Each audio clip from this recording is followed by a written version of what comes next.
So when we talk of phototherapy, the last time I told you that we have two main types.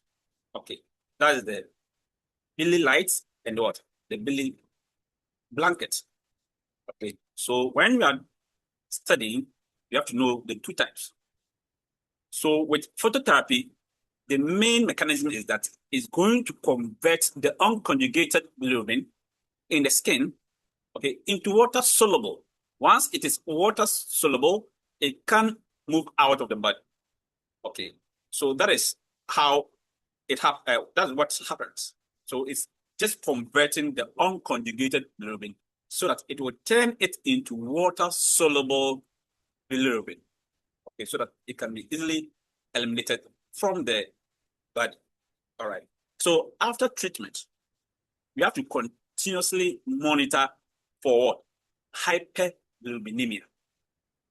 Because there's tendency of what? Rebound elevation, which can occur after therapy. Once you're done with this thing, because mind you, this is not going to remove the cause from there. So the cause is already there. If it's pathological, it means that there's ongoing or underlying condition. So if you are just treating the signs, it will just rebound. Okay, after therapy. So after therapy, it's your duty to monitor for rebound elevation. Okay, after you've already discontinued the therapy. So you turn off the phototherapy lights before drawing a blood specimen. That's one thing that you should know. Before you draw blood specimen, because you have to draw blood specimen for laboratory investigation. And if you are doing lab, you have to off the lights. Okay, because when the light throws on the sample, it's going to change the nature of it. Okay, so you have to off the light before you take your blood sample. Okay. And we do not leave the blood sample uncovered under the light. You always cover the sample. You just want to prevent breakdown of bilirubin in the blood, because that is what the light does. It's converting the unconjugated to water soluble so that it can be removed. Okay, so that's what you should do when you are taking blood sample. Off it and cover it. It shouldn't be left under the light. That's one thing that you should know. Okay. So, what are we to do? As a nurse, you have to remove, I told you that you have to remove everything, leaving only the things on the genitalia and the eyes. These two things, these two places, please cover them. Apart from that, remove every clothing. So we remove clothing and diaper only. Okay. So monitor the genitalia for skin breakdown and never apply lotion. We want the light to get access to the skin directly. So we don't want to apply anything on the skin. And mind you, if it has to do with oil-based lotions, it can burn. Okay, because as you already know, when you put oil, okay, if you heat something on fire and put oil, okay, in a saucepan or anything, we all know what happens. Okay, so oil burns. So we don't want to apply anything on the skin. All right, that is what you should do. And apart from that, we have to cover the eyes. We apply eye patches or shield before you start the therapy, not after, before you start the therapy. Remove patches during what? Feeding. So when you are feeding, because obviously you are not going to feed under the light. We take off the child from the phototherapy, and then the mother breastfeeds. Okay, so during breastfeeding, just remove the eye patches so that at least we can have the baby can have what good bonding with the mother, okay, as well as what for you to also inspect if there's any irritations, if there's anything that's ongoing.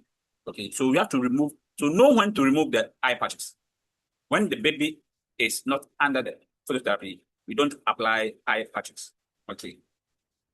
And apart from that, we turn. It's like being in bed. We turn. And that is, the turning is done every 2 hours. Okay, every 2 hours. We just want to make sure that the light covers every part of the body. So we turn every 2 hours and we monitor the photometer because we are regulating it. Okay, we don't want to exceed the expected energy.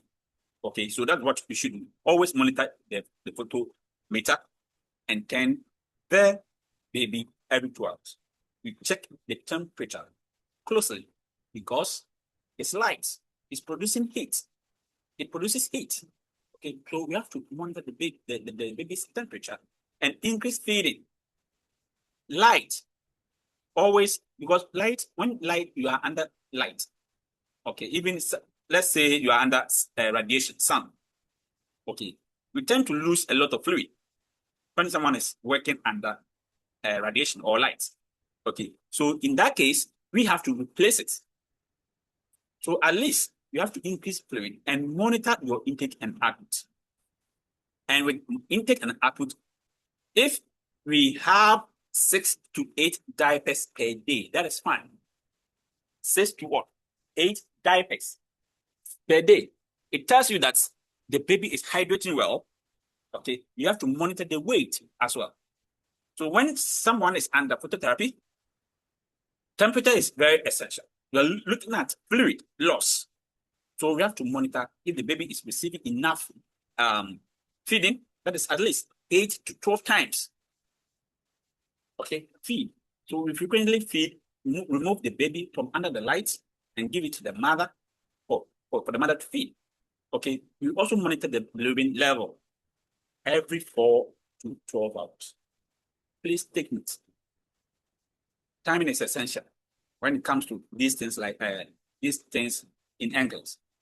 Okay, so monitoring of bilirubin level is done 4 hourly. Okay, we assess the skin. Is there any rash on the skin? Is there burning? Okay, do not apply lotion or oil. It can cause burns. Okay, we expect to have an increase in fluids and greenish stool. Why?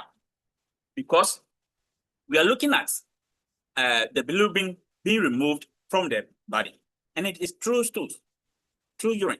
So the more we have stools, the more we have these bilirubin being removed from the body.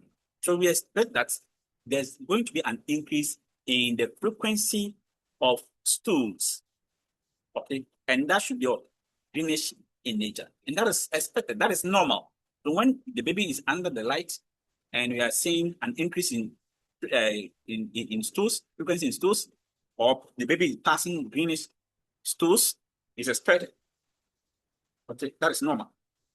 All right. So we are doing all these things just to prevent connectors. Okay, we don't want the brain to get damaged by the unconjugated bilirubin. So that is what you should also know when it comes to phototherapy. All right. So that is this. Okay. So know that phototherapy works on what? Is it conjugated or unconjugated? Conjugated bilirubin, unconjugated. So phototherapy works on unconjugated. Once it's conjugated, that is once the liver has worked on, it can easily be removed from the system. Okay, so phototherapy works on the unconjugated, converts the unconjugated bilirubin into water soluble. Okay, that's what you should know. All right. Oh, so we are looking at the adverse effect that is going to have on the baby. Okay, because Hello, boss Frank. Yes, please. Question. Yes, so we know that under normal circumstances, the liver is supposed to work on the unconjugated to turn it to conjugated for it to be excreted, right? And then the phototherapy, as we are discussing now, works on unconjugated one to to turn it into water soluble for it to be excreted. So does it mean that the phototherapy is doing a separate job or a process and then bypassing the work of the liver? Did you understand my question? We are looking at the ones that has been under the skin, those ones in the skin. That is what Yes. is the phototherapy is Oh, okay. working on. All right. So So does it mean that while the phototherapy is working for the ones under the skin, the liver would also be working on the one in the deep tissues and or in the vessels as well? yes, it depends. If we are not having any liver pathology, obviously the liver is going to work on that. But once we have liver pathology, all these things are going to still be seen under the skin. Okay. All right, thank you. Sir, sir, please, I have another question, please. Please go on. Okay, sir. Yes, I understand when you say that the phototherapy is working on those on the skin, but what I don't get is how, when it's converted to water soluble, how it gets to feces and being excreted. Because I know that if on the skin is sweating, okay, but now when you say that there's you need the child needs to excrete. I know that what the child is excreting as normal function of the body is what passed through the liver and all of that. So the one on the body, how did it get to the feces? I just want to understand. It becomes water soluble and then goes into the liver, through the liver, then the bile, then into the intestine. Hmm? Are you okay? Because it passes through the liver. Okay, so okay, every the excretion must pass through the liver. That's it. It passes through the liver or through the through urine, kidneys. Okay. All right. Okay, sir. Thank you. All right. So with all these, you know that phototherapy, when we are doing, we just want to know the level of bilirubin in the baby's blood before you start. You cannot do phototherapy without just knowing the level. You have to know if we are progressing, then the result, the serum bilirubin will tell. So once we because phototherapy, just know that we are just doing it just to reduce the bilirubin level, okay, as well as preventing the bilirubin from getting to the brain to cause connectors. That's permanent brain damage caused by unconjugated bilirubin. And we also try to at least avoid doing exchange transfusion. Okay, so that is all that we are looking at. Okay, so if you are doing phototherapy, just know the thing that you're monitor. So just know that it is going to cause dehydration because of the increase if there's light. Okay, so just know that there's going to be dehydration. That's why we do hydrate the baby when we are doing phototherapy. All right, and because of dehydration, we have to also monitor the intake and or the output of the patient. Intake and output of the patient. We also have retinal damage if it gets to the heart. Retinal damage. And before then, once we are dealing with fluid, obviously electrolyte imbalance is going to happen. Okay. And retinal damage is going to, and we have what we call bronze baby syndrome. Bronze baby syndrome. Just take note of that. Bronze baby syndrome. And with bronze baby syndrome, we are looking at what's the name? Grayish what? Brown discoloration of the skin. That is what happens. Okay. What happens when we are doing phototherapy?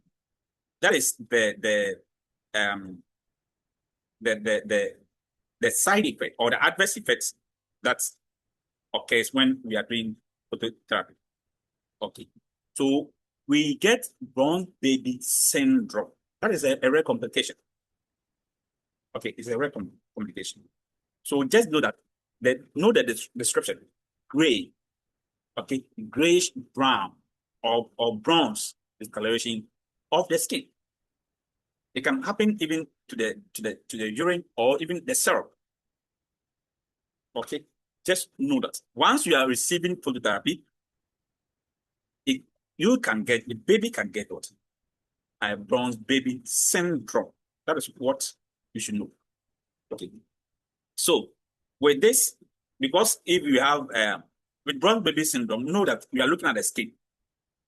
Okay. So the skin will look like bronze color or gray brown or sometimes even dark brown. Okay. And sometimes it may affect the eyes as well and the urine. So sometimes the eyes may appear darker, a bit darker.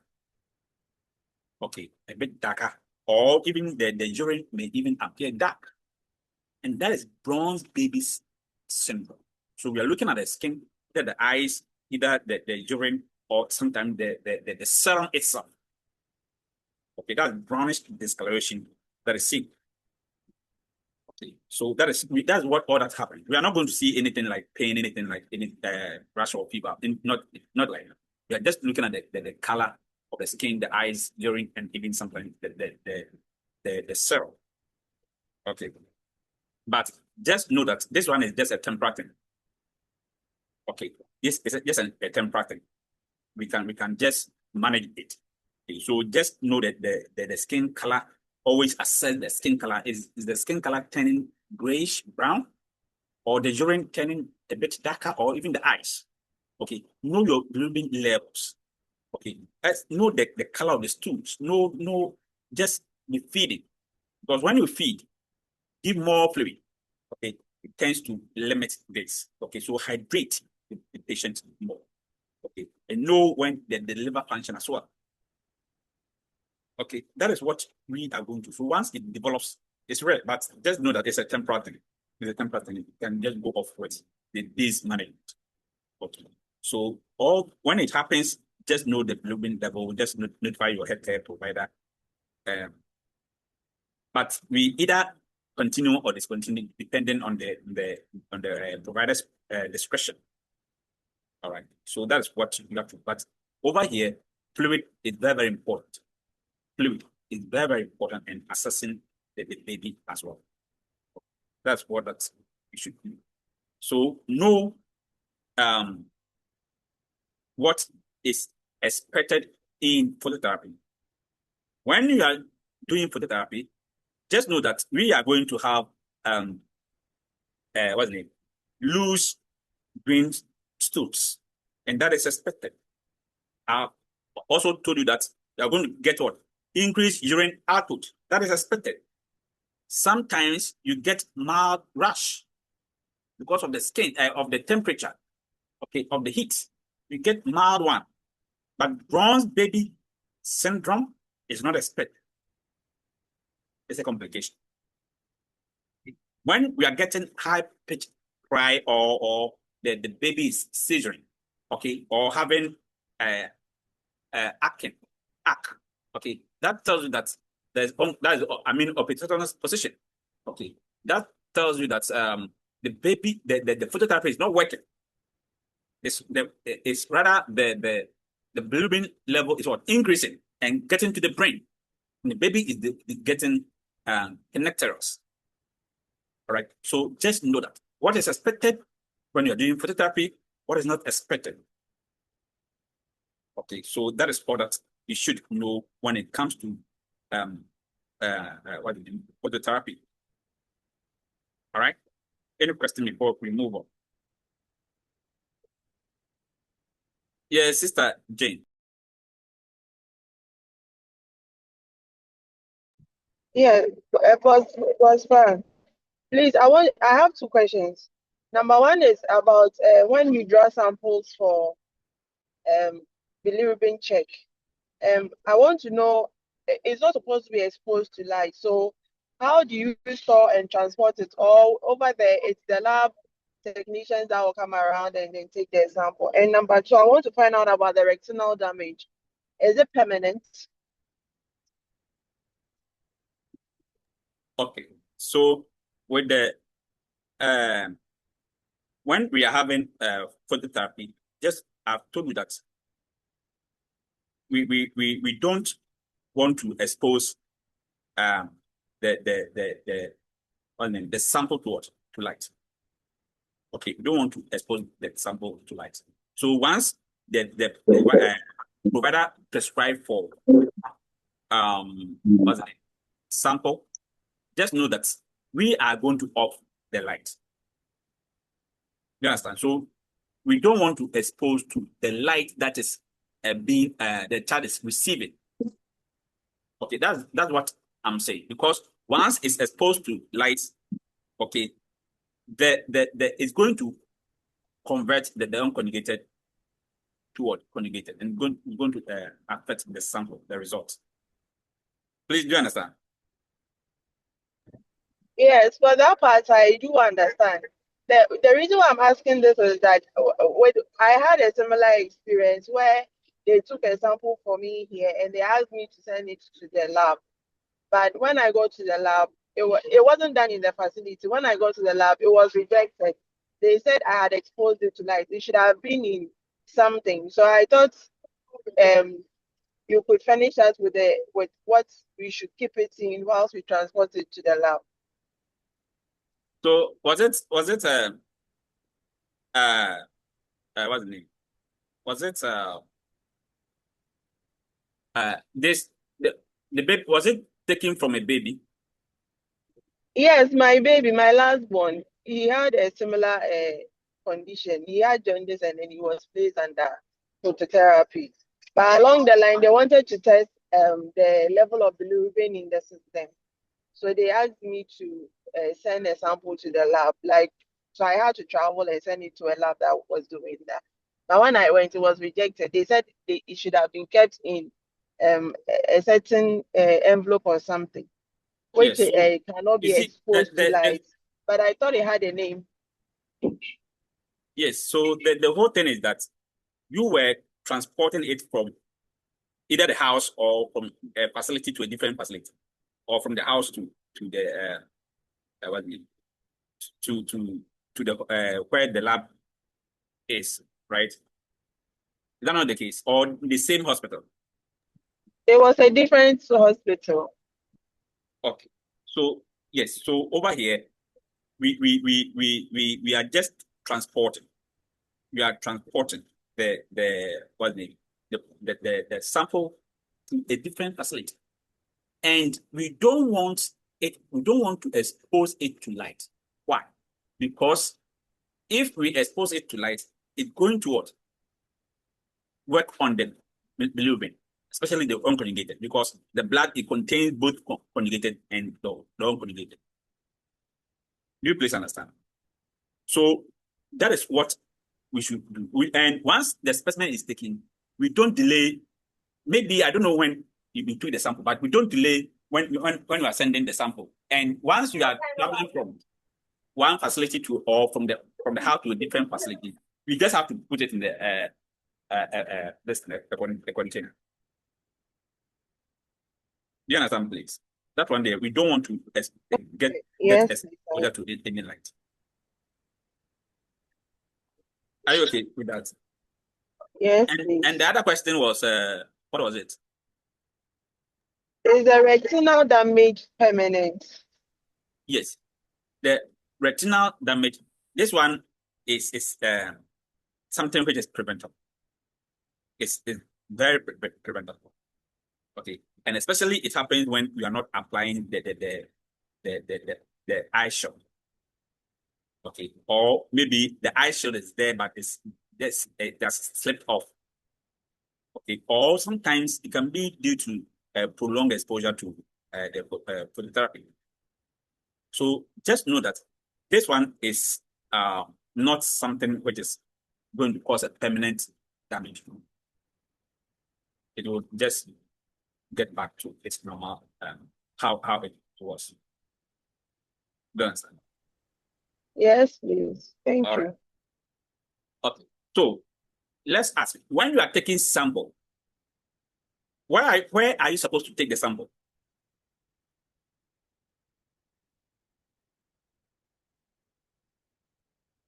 Yes. Where are you supposed to take the sample from?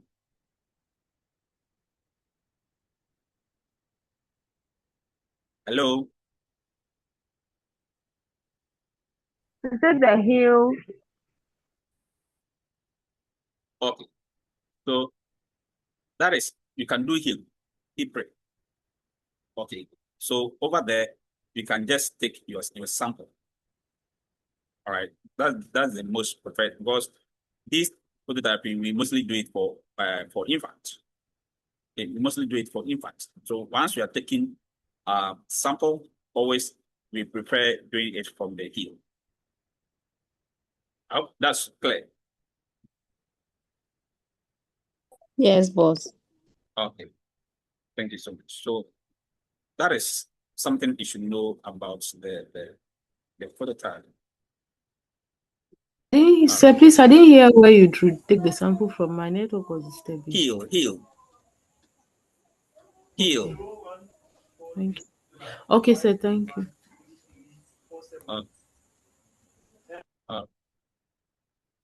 No other question from phototherapy? Know when to But please, the yes. part that is placed on the eyes, is it not what prevents the retinal damage? So if it is there, how can we have the I think retinal Yeah, I damage? just told you, he if said there can be what did I say? Who can answer him? you said sometimes, in fact, sometimes, in fact, me, I've even seen it at where I used to work. They can slip off. Sometimes, yes, sometimes they don't even cover it. You see the thing? But it's very important. You shouldn't destroy someone's eyes. Okay. So because as we know how the effect of light on the eyes. So it's very, very important that we should cover the eyes. Okay. Very, very important. Okay. So that is what we should know. Boss Frank, please, I have a question. Please, I wanted to find out with the Billy blanket too. I know that we use it to cover them like the call sheets. So that one, so are we going to protect their eyes and their perineal area? I think this thing I answered lastly. Who can answer her, please?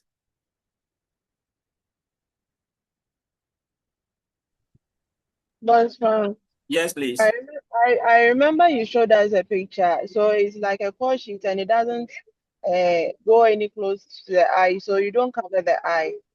And so the child is exposed in that blanket, and then the child can be in his or her diaper, but for the eye it's not covered. That is what I remember. Thank you. All right. Thank you so much. All right, so that is that for phototherapy. But sometimes because of so as one of our sisters was asking a question, when you are transporting, sometimes because of the exposure, we put the sample in aluminum foil, okay, or anything that has light protective material, okay. So either aluminum foil or in a light protective material. So that's what mostly we do. Okay. Let's continue.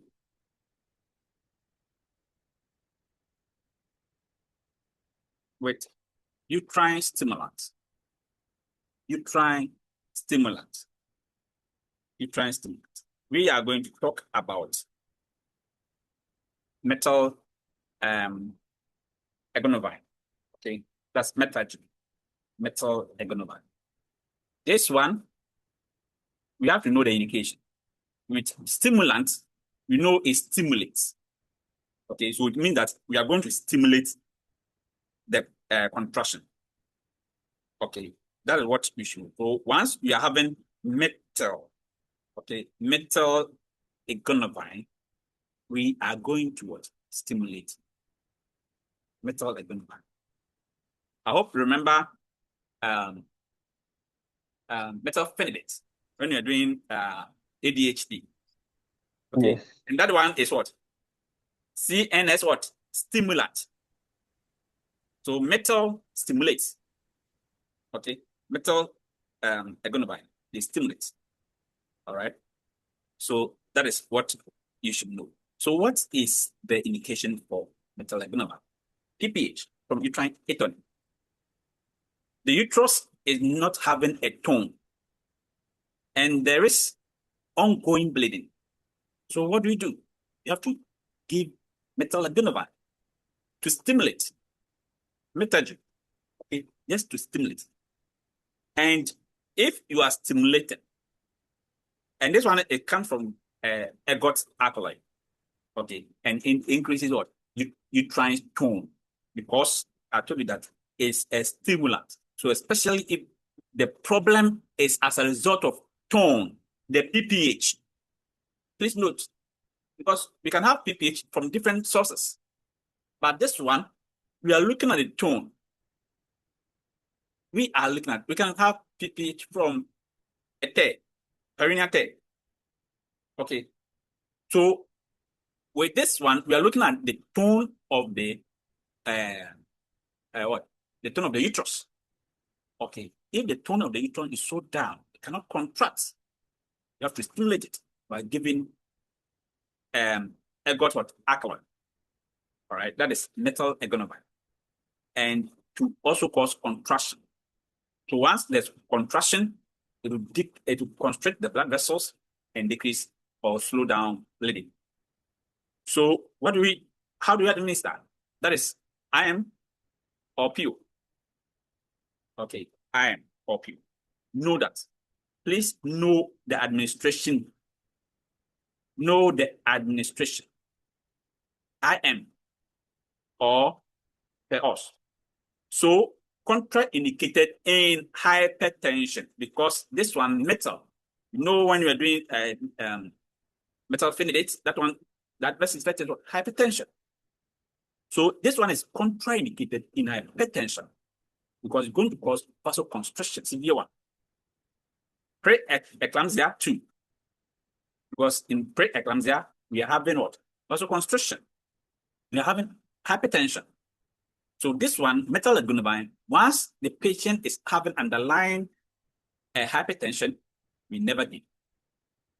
Okay, so that's number one thing that we should never forget when you're doing metal egonovine, the contraindication. Okay, that is what you should know. And with metal egonovine, you always assess the BP before you give. Know your BP. Know your BP. Okay, and then we do not give if the BP is very high at all. So always know the BP. Sometimes you can have a case study, and because of tone, atony, you need to give a stimulant. But you might not read the vitals. If you forget to know the vitals, you might miss the question. So know the vitals. Is the BP so high? Then hold on with metal. Okay, and monitor your blood pressure closely. That's number one thing that you have to focus. Okay. And apart from that, also monitor the uterine tone, because that's the reason why we are giving.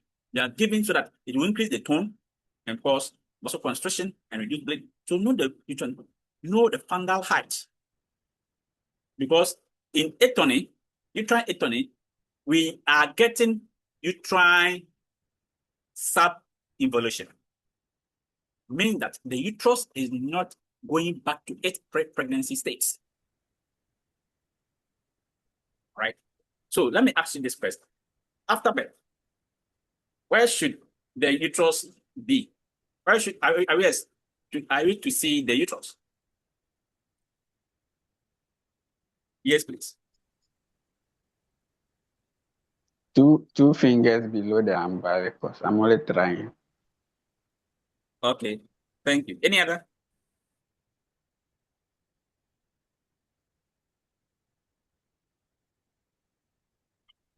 Any other?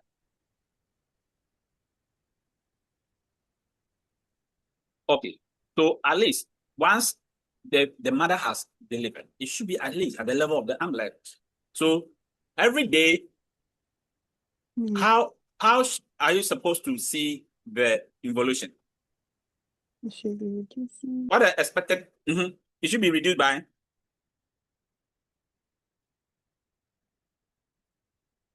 our ladies. At least most of us, you give birth before. So every day, how should you see how are you supposed to know that involution is taking place? It should reduce by 1. One what? In feet. One what? Was 1 centimeters. 1 centimeter. Okay. So that is per day.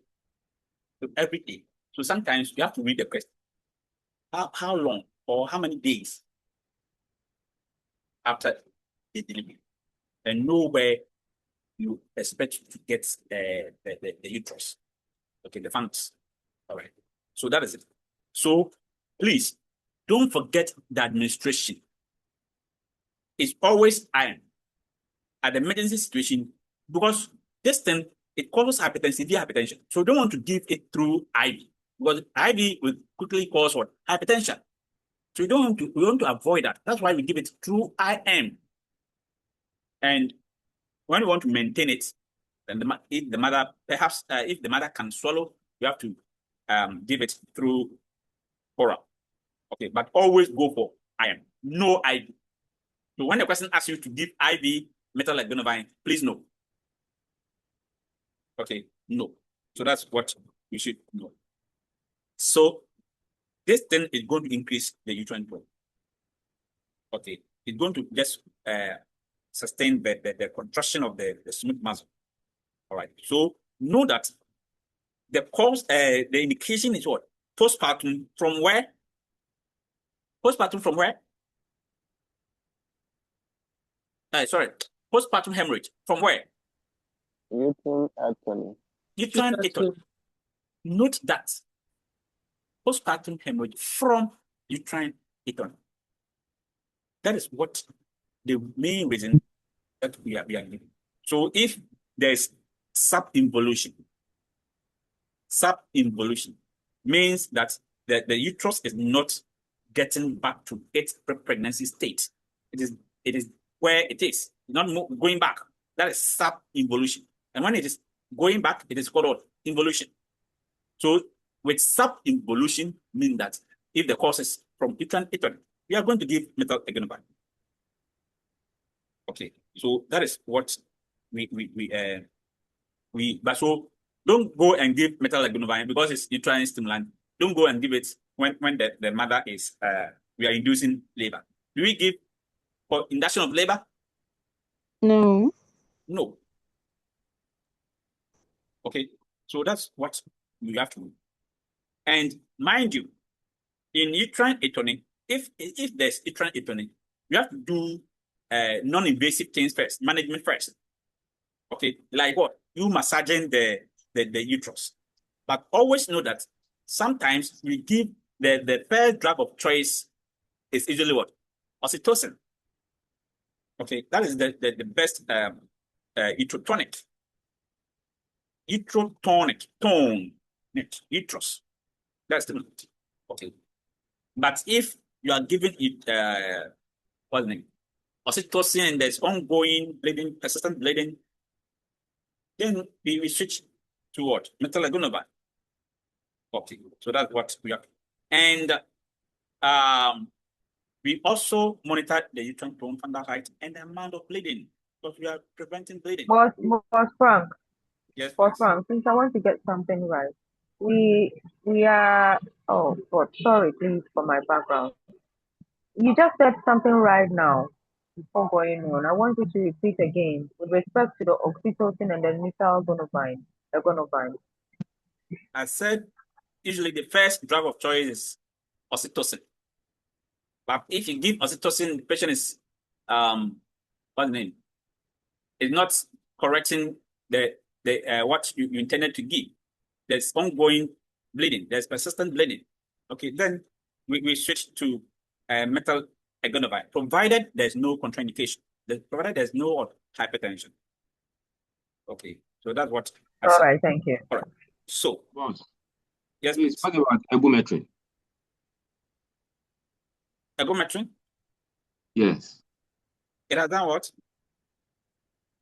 Can you also give that in place of the um, oxytocin? Given, yes. So when we have what's the name? PPH. Okay. Know that metal, we have the metal egonopine and the other with ergometrin, know that it just also stimulates the uterus. Okay, and it's part of the ergot's alkaloid. So it's part of the metal egonopine. It's another okay, another class. You understand, please? But it's almost the same as the metal ergonomine. But that one, can you give that? Can you give it IV or it's also iron? Given ergot. Yes, please. Ergot most of the times with emergency cases like this, we usually prefer the iron. Okay, we usually prefer the iron. Sure. So we usually give it by iron. Okay, so that's what you should know. If okay. But sometimes because of all these things, because it has very strong effects on the vessels. Okay, so most of the times with these medications, iron is preferred route. Because I once gave it IV and the patient started vomiting profusely. Yes, so you don't give it through iron. Most of the times the preferred route is what's the name? Iron. You understand, please? So please go for iron, rather than iron. IV. See? Okay, but if you want to just do continuous testing, most of the times, provided that the mother can swallow or is able to eat or swallow, you just have to be through orals. All right. So anything that has to do with ergot, they raise BP. Okay, they are going to raise your BP. So that's also a thing that you have to. Okay. Well, So, Frank. yes, please. Please, I thought it could be given IV too, but you don't have to push in a real emergency situation, or it's not like that. You can do it.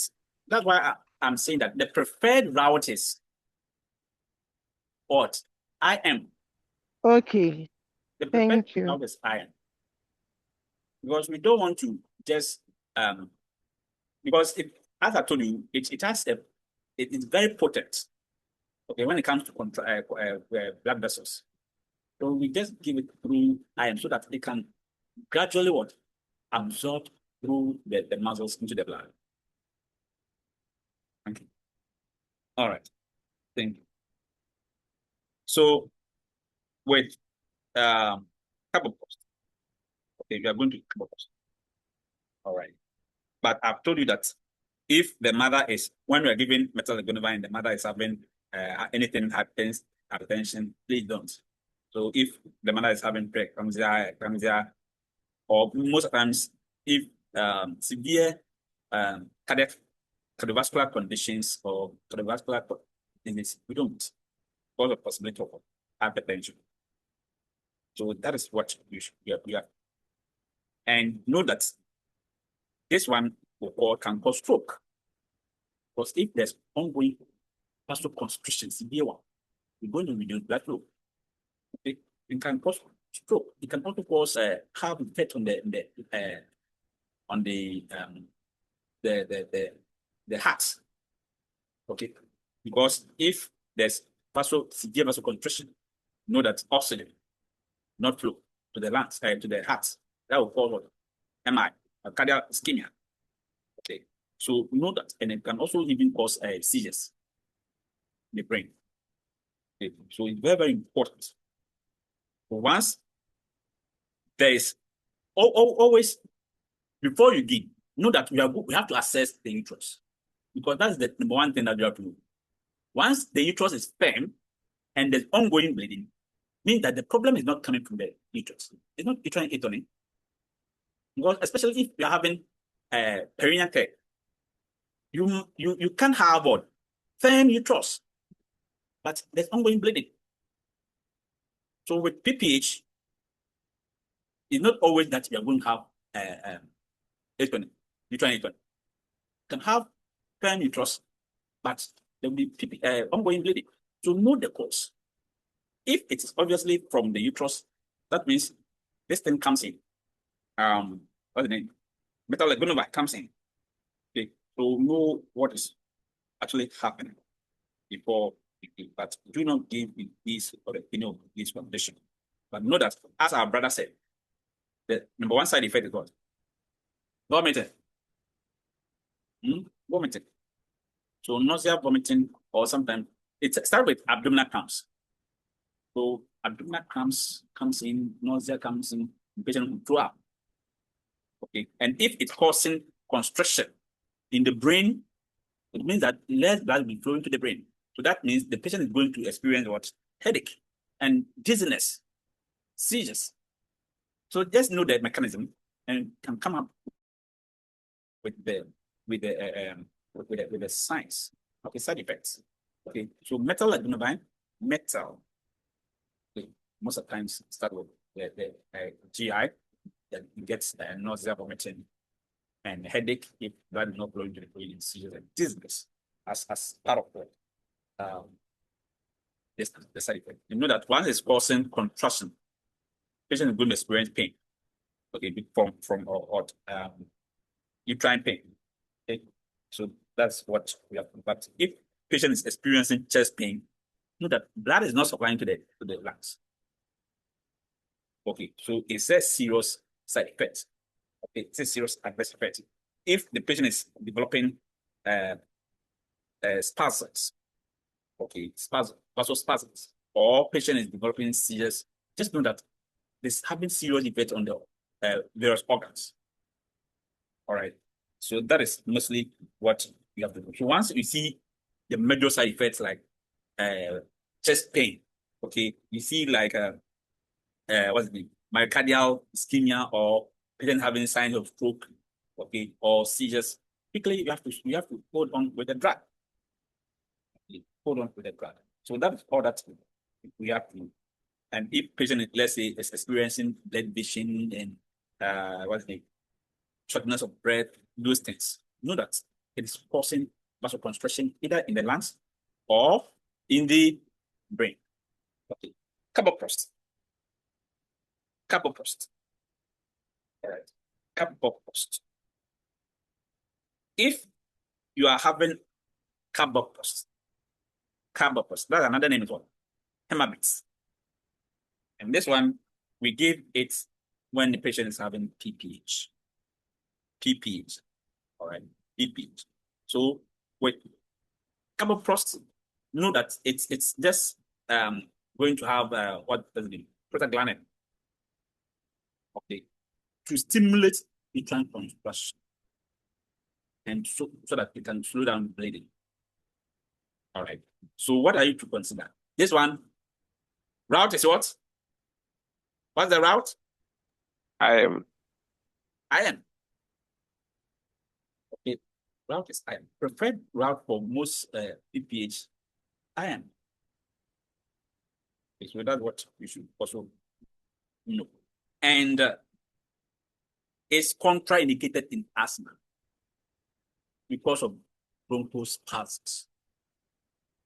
With carboprost, we don't use it in asthmatic patients. So once you are giving carboprost, no. Is the patient asthmatic? Contraindicated. Methyl is the patient hypertensive? Contraindicated. All right. So no, we have to initiate electronic fetal monitoring. Why? Because vasoconstriction, bronchoconstriction. So you have to know what the heart rate of the fetus is. The fetus having late variable deceleration, you have to know. And the common side effect, diarrhea. With carboprost, you have to run. Car, it's like a car. Okay, you have to run. So you're going to have to run diarrhea or nausea. Okay. Are you please okay? So when you see carboprost or hemabase, it is same, because this one it has to do with what? Prostaglandin. The metal comes from what? Ergots, alkaloid, ergots. Okay. But this one is just a prostaglandin analog. That's an artificial prostaglandin. Okay, mean that it's going to stimulate uterine compression and causes the muscles to also contract, so that at the end bleeding will go away.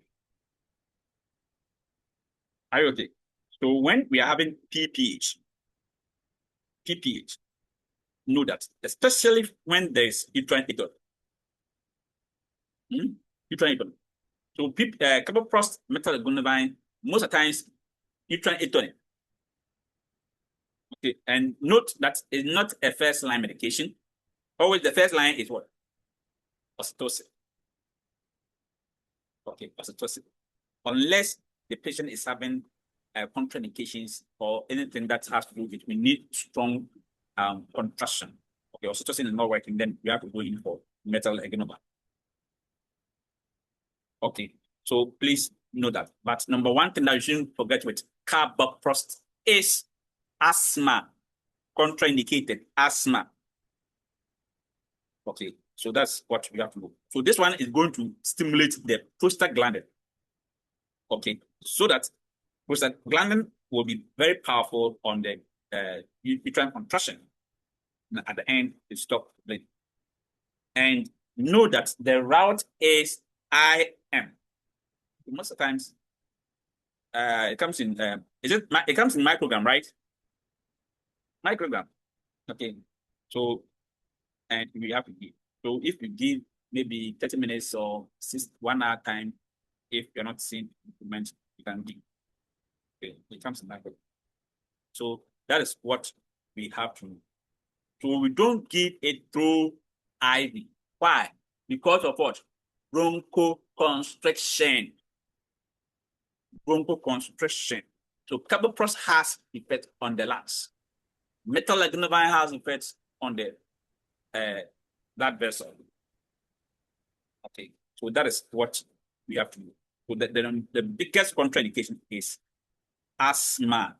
So when patient is having anything has to do with bronchoconstriction, no, or bronchospasms, or sometimes you might not get asthma in the question, but you might get maybe patient is wheezing. Okay, or patient is having respiratory distress.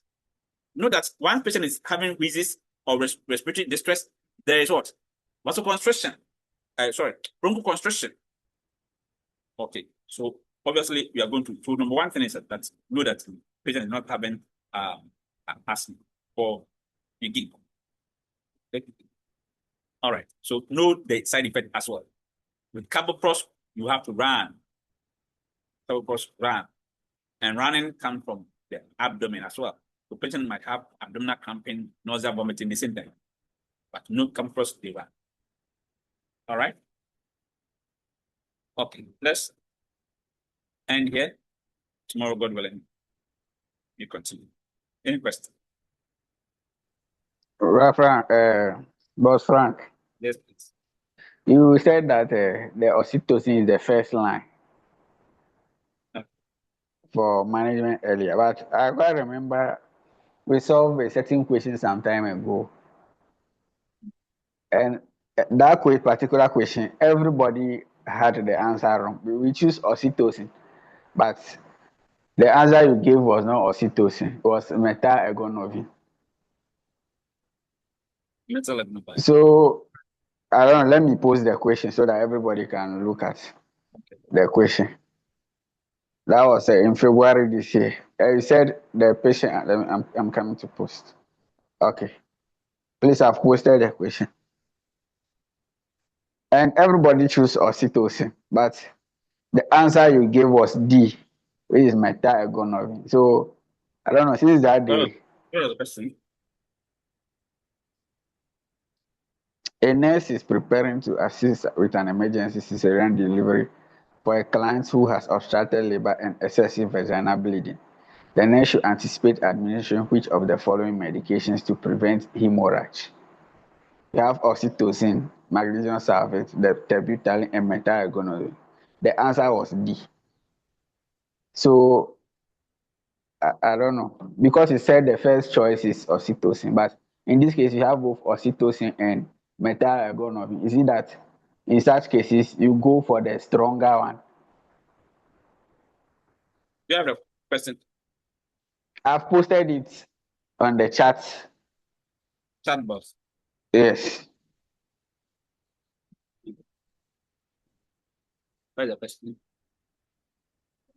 A nurse is preparing to assist with an emergency CS for a client who has obstructed labor and excessive vaginal bleeding. Excessive vaginal bleeding. The nurse should anticipate administering which of the following medication to prevent hemorrhage. Oxytocin marks of yes. So look at the question. Okay. What is happening here? What is the problem with the patient? Obstructed labor. Obstructed labor. Excessive bleeding. Yes. And excessive vaginal bleeding. The nurse should anticipate administering which of the following medication. So in obstructed labor, if patient is having obstructed labor, okay, and that one is causing excessive bleeding sometimes. Okay. So with this one, we don't, our first drug of choice is not oxytocin. But if it's, let's say, patient is just having PPH, normal PPH, not as a result of obstructed labor. Okay. I think that the last time I gave you a rationale like that. If you could remember or retrieve that one. What rationale did we give? The rationale was that the rationale was simple. Say, it's a uterotonic agent that stimulates the contraction of the uterus and helps prevent hemorrhage after a cesarean delivery. It is especially indicated for clients who have obstructed labor and excessive vaginal bleeding, as they are at high risk of postpartum hemorrhage. That was the rationale.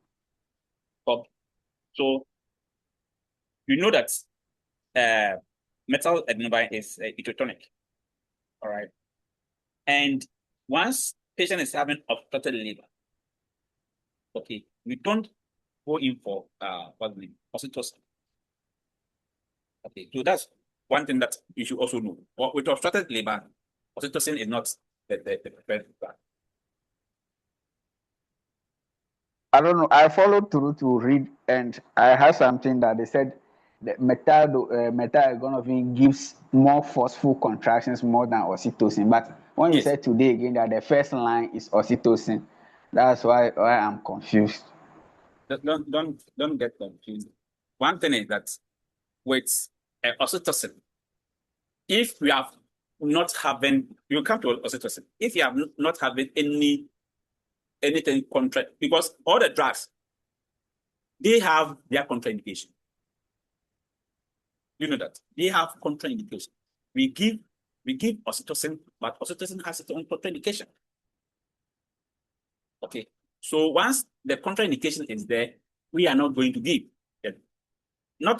You shouldn't have the idea that it's always the first line of medication. So every condition, first line of medication.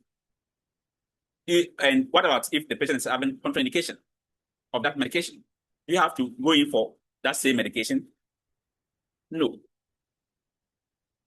Do you please get it? So don't worry. Yes. You are going to talk more about oxytocin as well. God willing, tomorrow.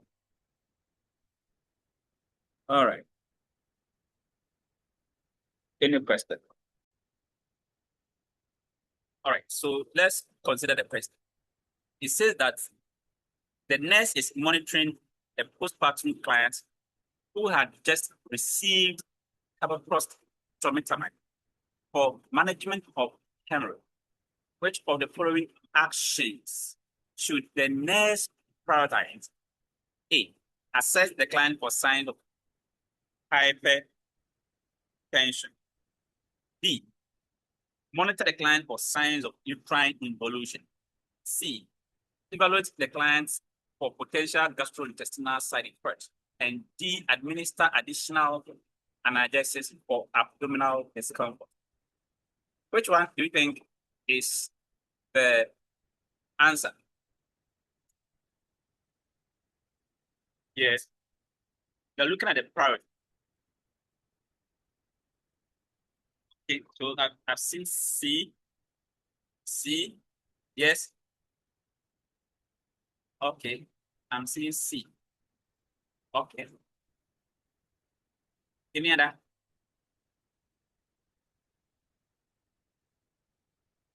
Any other opinion apart from the C that we are having? Any other? Okay. So apart from the C, I'm having A. I'm having A. Okay. All right. So let's now delve into the question one. We are saying that a nurse is monitoring a postpartum client who had just received carboprost-tromethamine for management of hemorrhage.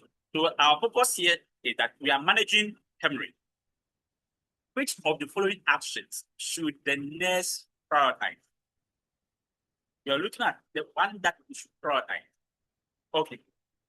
When you look at the answers, assess the client for signs of hypertension. You know what we are going to prioritize once we give carboprost. Okay. Monitor for signs of uterine involution, evaluate the client for. Now, if you have considered this to be A, B, C, D prioritization type, up we have types of prioritization, and we have A, B, C, D type. Okay, that's A for airway, breathing, circulation, and if there's any disability. Okay, we are assessing signs of hypertension. Like what? Yes. What are you going to assess? Signs of hypertension. Yes. Okay. This is obviously the heart. So when you are looking at maybe headache, okay, patient is having headache. That is a sign of hypertension. Okay. And monitor the client for signs. So when we are to group this into ABC, which category will it fall? Yes. If you are to categorize this into ABC, which category will it fall? Circulation. Okay. Let's move on. And then monitor the client for signs of uterine involution. Uterine involution. What would be the sign? Yes. Like, what would be a sign of uterine involution?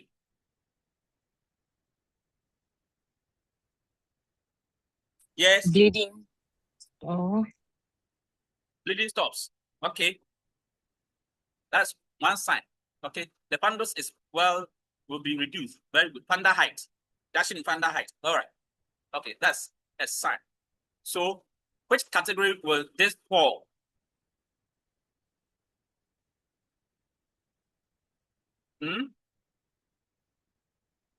That will be postpartum. Yes, we are looking at A, B, C, D category. Circulation. Circulation. Okay, because without involution, we are going to experience uterine what? Atony. And that will lead to bleeding. Okay. Now, C.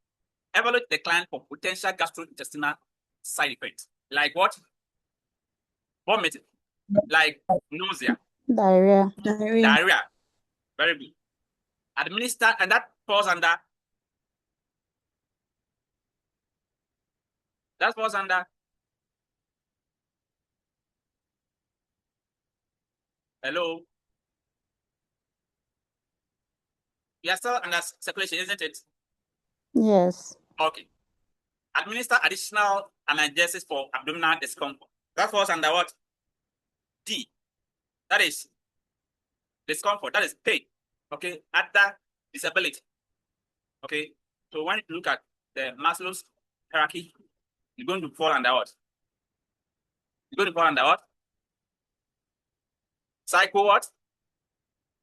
Social. Psychosocial. All right. That's prioritization. Now, so D is obviously out. It's now between A, B, and C.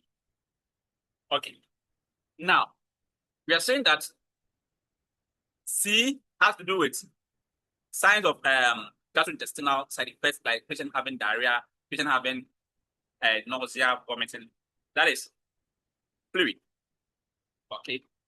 If patient is having side effect of patient is having diarrhea as a result of fluid loss. Okay.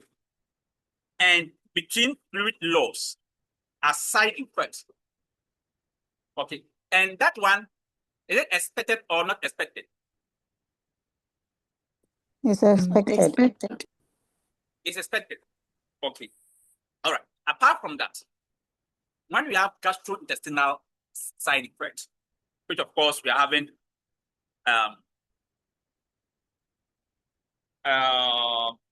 sorry, someone is saying programs.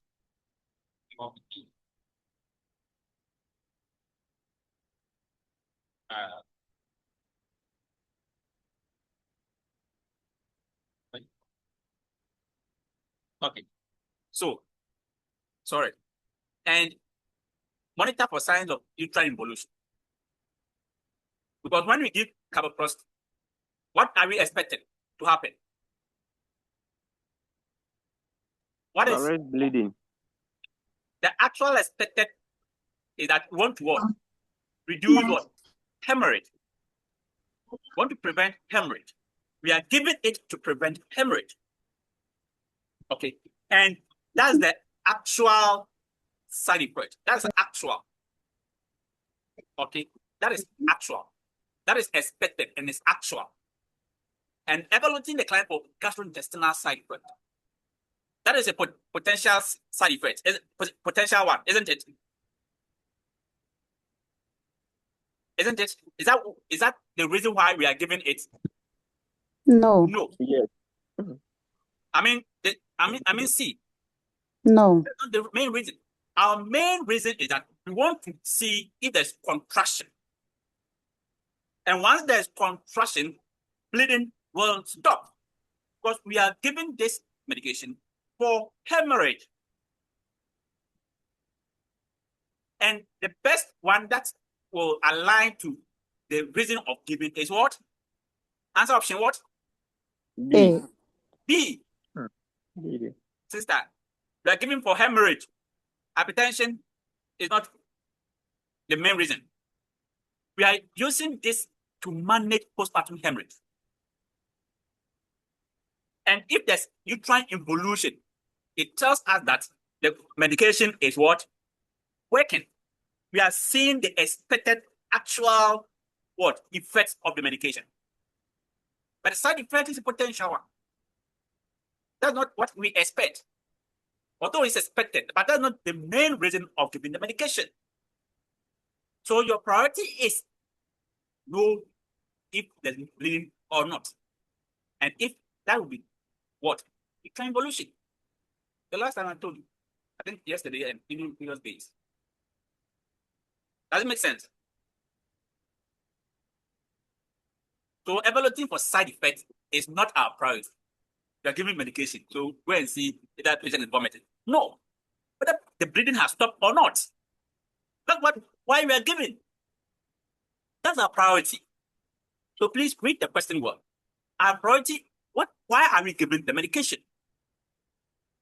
To control hemorrhage. What to tell us that the hemorrhage has stopped? That is involution. So monitoring for signs of gastrointestinal side effects. Is that the main reason? Is that what you should focus on? That I'm giving this medication. Let me see whether vomiting is happening on. Is that what you should be your priority? No. Up. Case conclude. Hello. Hi, so the answer is B. Obvious. Mhm. So please, when you are solving questions, first of all, the medication questions, look at the main reason that we are. Why are we giving this medication?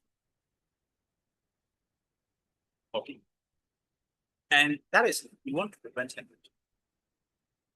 And know the signs of that will tell us that hemorrhage has what actually ceased.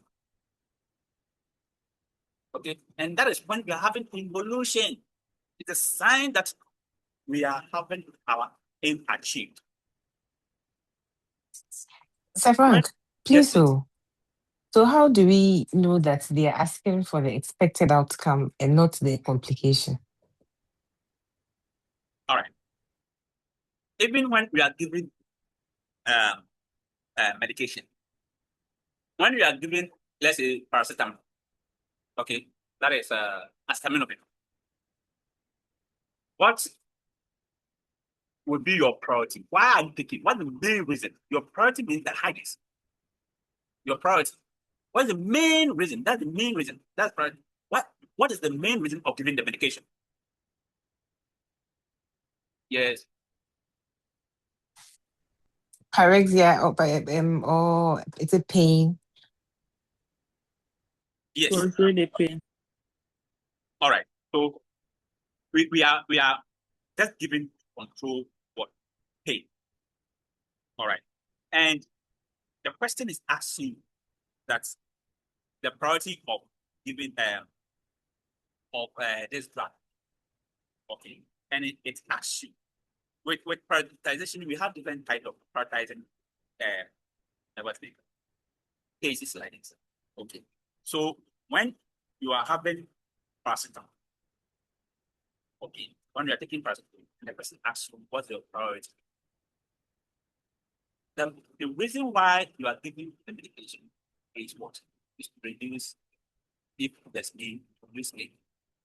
Or when the person asks you what are you to monitor? You are going to monitor for if there is what? Reduction in pain. Okay.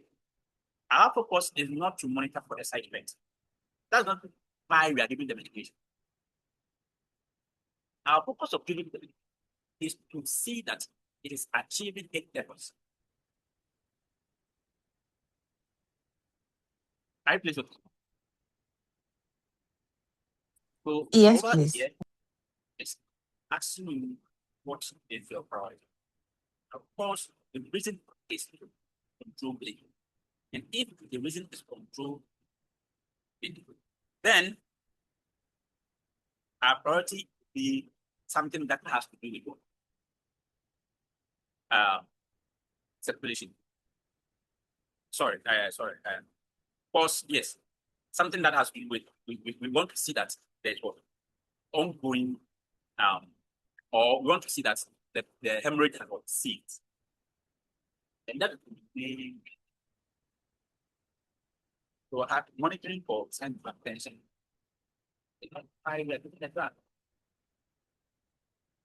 So that wouldn't be our priority of giving the medication. Our priority is to control bleeding. I hope it makes sense. So the That's correct good. answer is B. Okay. To assist as monitor for sign of decline evolution. All right. Thank you. And one more question.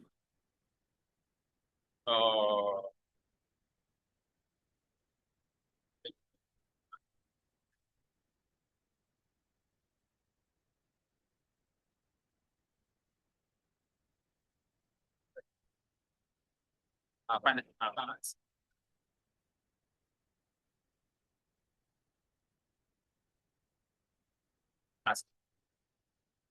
All right. So I think yesterday we ended at couple of questions. That's it.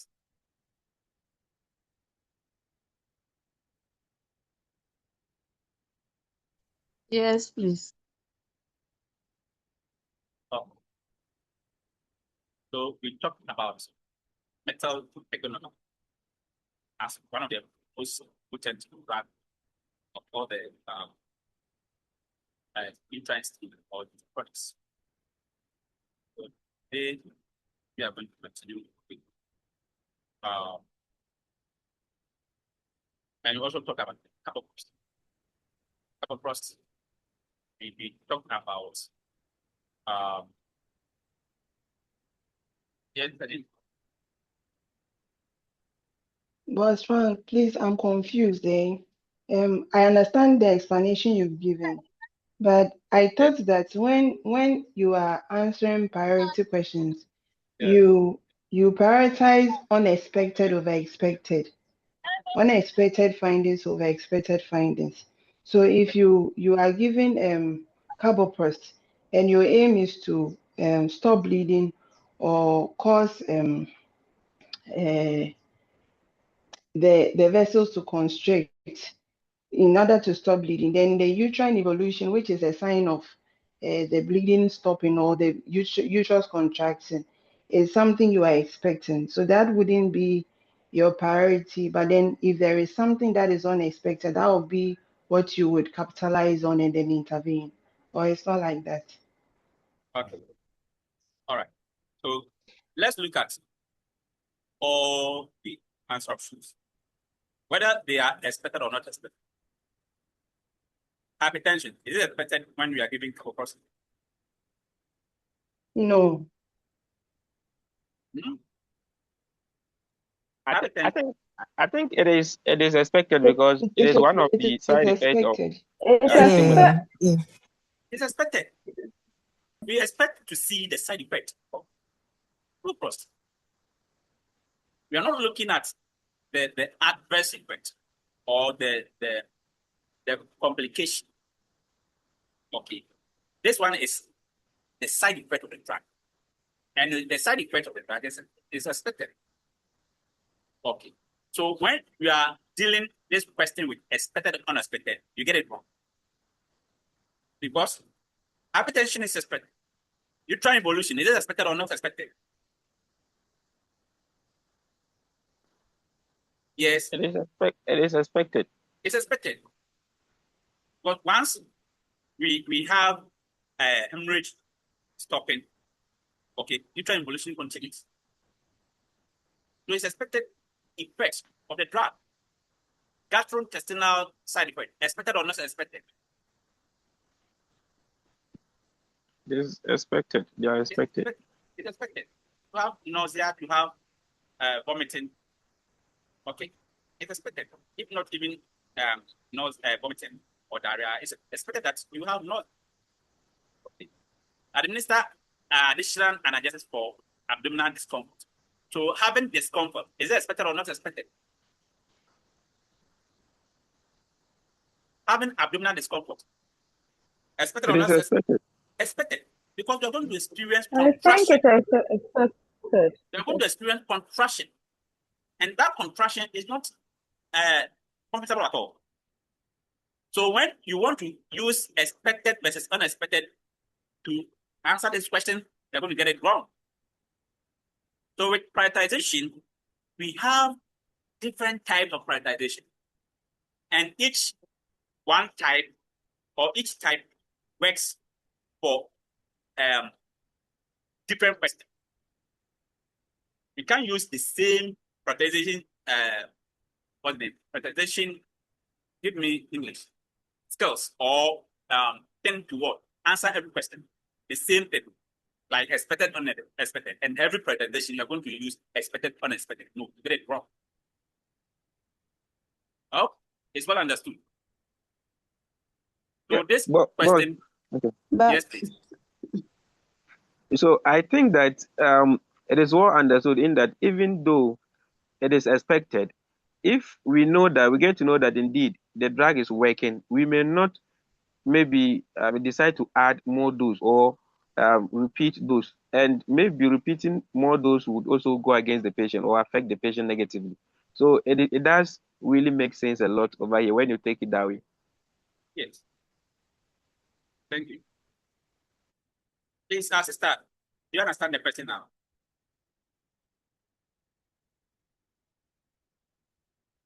Hello. Yes, please, I do.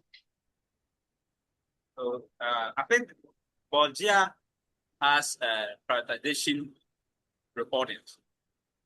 Okay. Yes. So I teach all of us to let's go over this and learn different types of prioritization, how to do different types of answer, different types of questions. All right. Then. So we are looking at carbon as we know it's a question, and then that was question. In this case, don't give the patient ask what was asked.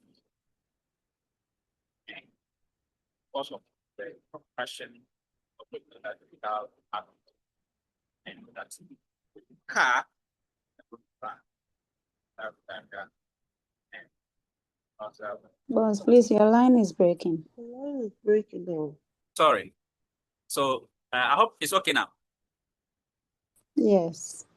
Oh, so we are going to have diarrhea and other things as we go to car. Okay, we are going to car. All right.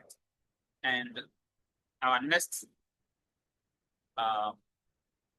question, sorry, our next thing that we are going to discuss about is my short problem. This drug, commonly known as all cycle, and it's indicated for cervical ripening. When we say cervical ripening or ripening, what does it mean?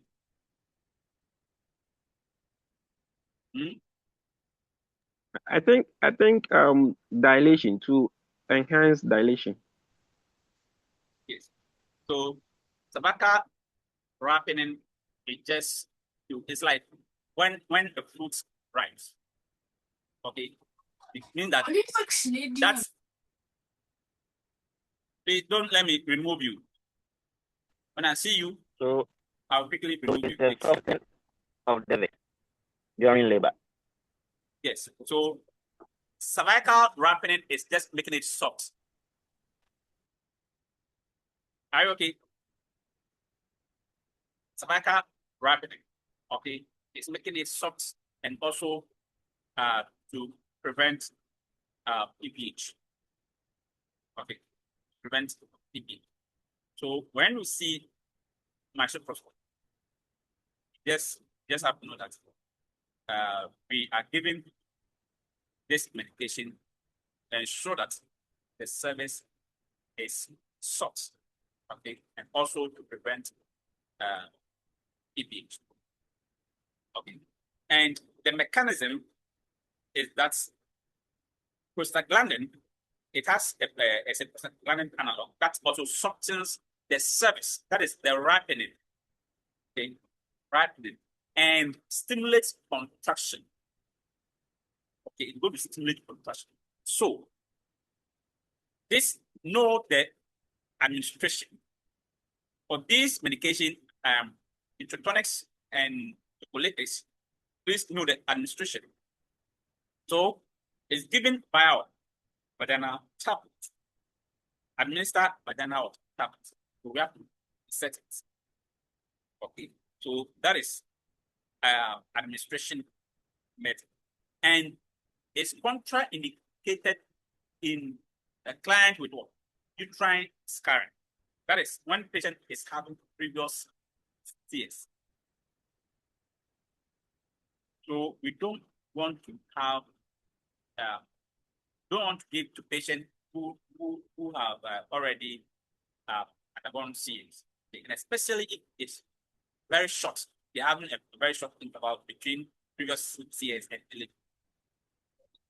So you should also know that. And know that this drug is we initiate fetal monitoring and also monitor for uterine tight history and without distress. That is late B-cell. All right. And the common side effects is called fever or cytotech-induced fever. Meaning that once you give this drug, within few hours, 2 hours, 3 hours, you're going to see that the patient is having fever. And once patient has fever after administration of cytotech, tells you that that is the cause of the fever. Okay, so that is what we should do. And know that this one is for cervical wrapping. So let me ask you, can we give it while the woman is pregnant or not?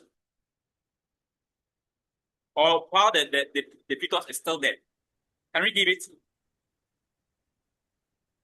No. No, we can't. No. No, it can cause abortion. I mean, during delivery. That's what I mean. Yes, Yes. we can. For that, you For that can. one, To there you reduce labor. can give. We For give, induction. but let me go back to this. Can we give it during labor? I don't think so. Because the service has already started dilating. Okay. Probably because of the bronchospasms. All right. So most of the Please, times, I think we can give. okay, you think we can also give? But Frank, I think we can give because of it causes contractions. Contraction. Contractions. Yeah, contractions. So you think we can Yeah. give while the woman is pregnant? And what would be your aim of giving the medication when she's doing labor? For me, we give it to augment labor. Especially when there's weak contraction, we can give it to stimulate contraction. Okay. So, but know that with carboprost, we don't usually give during labor. Okay, we don't. It's not one of the medication that we use to augment labor. The most common medication used to augment labor is what? Is what? Oxytocin. Yes. So that's the most common medication that we give augment labor. But carboprost, because with this one, it can cause contraction. Hello, boss man. Yes, please. I mean, unless maybe they don't accept induction of labor in NCLEX, but when they want to induce labor, they give misoprostol. I mean, They give what? is it acceptable? The side effect we are talking about, No. misoprostol. Yes, he said we do what? I'm saying that you said you asked the question whether it can be given during labor. Okay. And my submission is that unless maybe NCLEX doesn't accept the term induction of labor or that term, otherwise they give. Which one? Side effect during induction of labor. The side Which one? effect. Which medication? Misoprostol. No, that wasn't the question. That wasn't the medication that I was asking about. I was asking about carboprost. Hello. Are you okay, Mr. Isaac? All right, let's continue. Let's continue. All right. So just know that. And let me ask you, metal egonovine. When can we give it during labor? When do we usually give it? When? To prevent or arrest hemorrhage. Yes, when do we And then do? you said that After labor. after Delivery. postpartum. After delivery. So It's let me post ask you, Delivery. post is it after delivery of the fetus? After delivery After of the the placenta? after delivery of after delivery of the placenta. placenta. After delivery of the placenta. That is when we usually give metal economy. After delivery of placenta. Okay. So that's we can have question. Okay. So let's move forward. So with metal, my shop protocol, know that it's a it has prostaglandin that's softening the cells and stimulate contraction at the same time. But I've told you that the common side effects that we know is fever. And that is cytotech induced fever after administration. Okay, after administration. So this one will stimulate the uterine smooth muscle, okay, cause contraction, and also softens and dilates the cervix.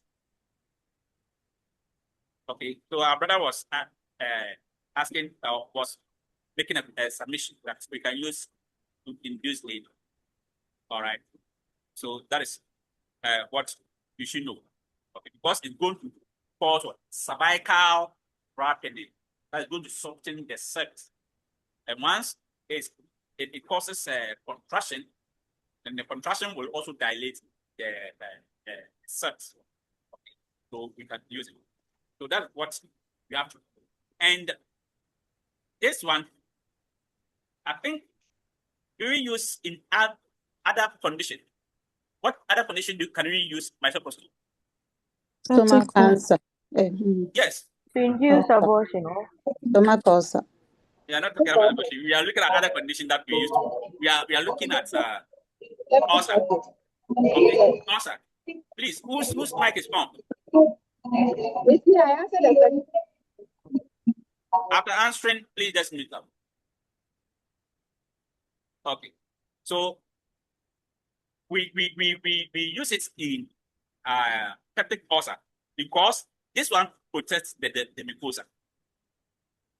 Okay, and also stimulates increased production of bicarbonate. Prostaglandin. Okay. And also decrease acid production. So that is what misoprostol does. Okay, when we are using it in peptic ulcer. Okay, so it's going to increase the mucus. Okay, it increases mucus. All right. So once mucus is increased, it protects the what? The mucosa lining of the abdomen. Okay, as well as what? Increasing bicarbonate secretion. Because with peptic ulcer, we have acid, a lot of acid. So when we have bicarbonate secretion, we neutralize it, protects the mucosa line. Okay, or it's going to decrease the gastric acid production because of bicarbonate production. So that is what we should do. Okay, so this medication, if you are using it together with oxytocin, once this is going to soften, so when most of the time when we want to induce labor, we usually go to this first. Yes, please. Please, what's the route when you are using it to treat the peptic ulcer? Is it still vagina or something? The cytotech. No, it's not only women who have. Yes. So that is the reason why. So what was the route? Is it oral? So obviously, yeah. Obviously, oral. Under the tongue or swallow? When we are inducing labor, that one when we put it under the tongue, it's going to just for gradual absorption, so that contraction wouldn't be so quick. Okay, So with this one, we just have it's oral, not sublingual. Okay. Okay. All right. Thank you. So I was saying that we easily we use this medication together with the other one, oxytocin. But when we want to use the two at the same time, we give the miso first. Miso first, the my first, for the O second. Okay. M first for the O. So misoprostol is going to soften the cervix, going to cause cervical rapiding, so that when you give oxytocin, the oxytocin is going to cause contraction and expel the baby. Oh, that makes sense. Are you okay? So that's what we should do. We don't usually give it. Boss Frank, please again. What I'm saying is that if we want to use together with induction of labor, okay, I don't want to mention the other one. But when we are looking at inducing labor, we give my first before the O. M comes first before O. So we give miso first to cause cervical rapiding. That is softening of the cervix, so that the cervix becomes soft. So once you give oxytocin, oxytocin is going to cause contraction and then dilate the vessel, the cervix for the baby to come. I hope you get it. So M first before O. That's what that's the way to give. Okay. So and I was saying that we don't usually give via IVs. Okay. Just either sublingual or vaginal or sometimes rectal. Okay. So that is what we should know when we are giving misoprostol. I please okay. So when we give misoprostol, it will make the oxytocin more effective. Because oxytocin will go to contraction and miso will just cause rapiding. Okay, so that is what we have to do. We give this one to induce labor when I want to give together with oxytocin. Okay, so that's one thing that we have to do. And we are also given to prevent PPH. But mind you, without any contraindication, oxytocin first. Okay, so that's what we have to do. And one thing is that if we do use when we want to have, when we are having medically want to abort. Okay, so that is the protocol that they use to do. Okay, are you please okay? Okay, so when we have maybe missed or incomplete miscarriage, that one we use this together with this. Yeah. Of course, but to abort maybe. Okay. Are you please okay? Yes, boss. Yes, please. All right. But mind you, we have this and other one called the mifepristone. I hope you know that. Yeah, I wanted to ask you about that drug. You wanted to ask. So I want to ask you first, since you didn't ask. Okay. So how when do you use it? For my person, I know we added to my misoprostol to terminate medical abortion, to do medical abortion. So when you said we add oxytocin to my misoprostol, I wanted to ask what about the mifepristone? Yeah, sorry. It was miso and mifepristone. Okay. You get it? Yes, please. It's But miso and Frank, some of us did not hear you. I think your mic is. what I'm saying is that we give she was asking about mifepristone. Okay. And I'm saying that we give the miso together with the My, mifepristone. Mhm. You get it? We give together with the mifepristone just to cause medical Abortion. abortion. Yeah. I get it, please. So that is what we should do. Okay. And another thing is that so when we have what's the name? When we have ulcer, okay, we can also give this manage patient ulcer. Okay. But know that we have side effects to fever. And like other medications that we talked about, the same GI symptoms. So diarrhea, nausea, vomiting is very common when we are using microprostol. Are you please okay? But once we are giving this medication, the patient starts feeling chills or patient is shivering or having fever, know that it is causing cytotec-induced fever. Okay? Cytotec-induced fever. That is what you should do. All right. And we So, have... but Frank, Yes, please. please, does it mean that when the person is having fever, can you still give P more or? Okay, that's a very good question. So when we are having cytotec-induced fever, do we give P more? Yes. Do we? But I think we can give, since it's a miscellaneous analgesic. Oh, Okay. Any other? Yes, boss. I think we can give, but not antibiotics. Okay. So with this one, we give, okay, just to control the fever.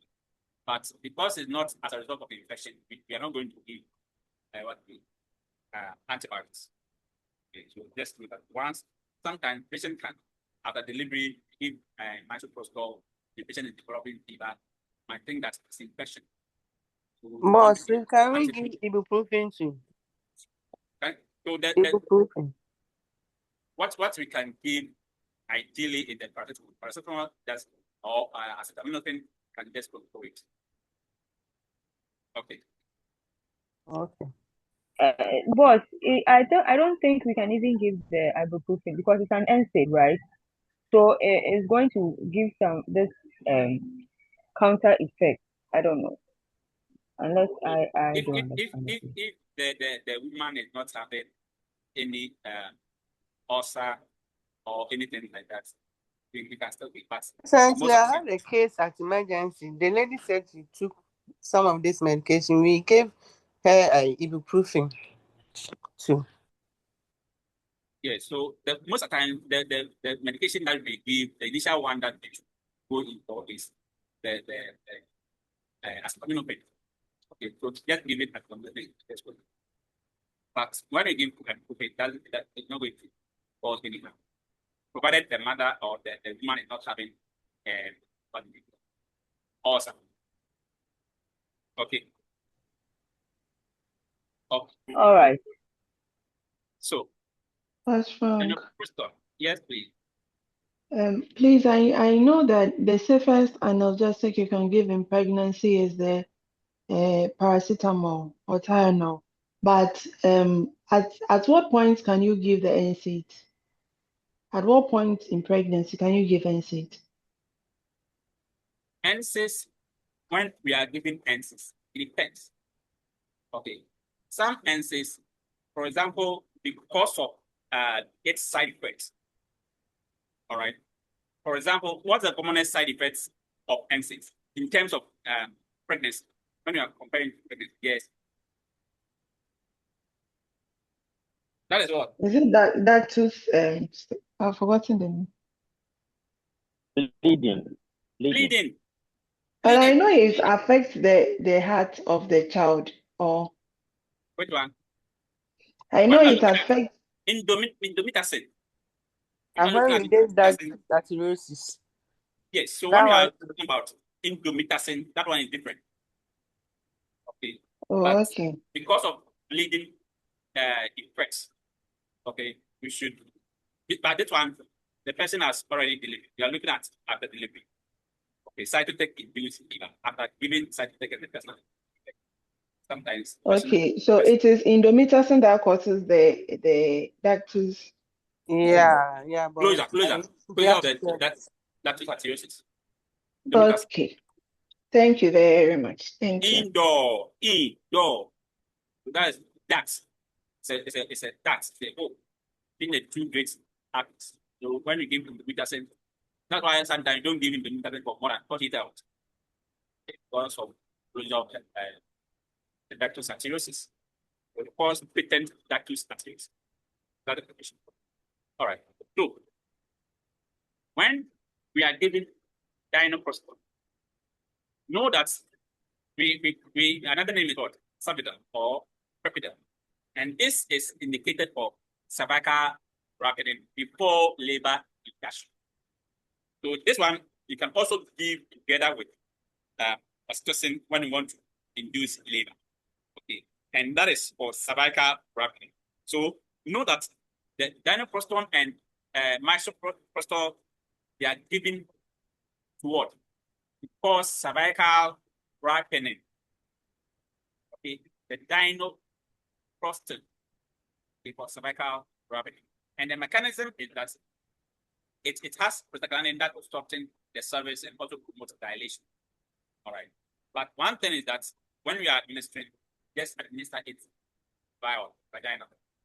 Okay, or can be given as a gel. But once you are given this medication, always monitor for tachystool. It's the same thing with misoprostol. We always monitor for tachystool. Okay.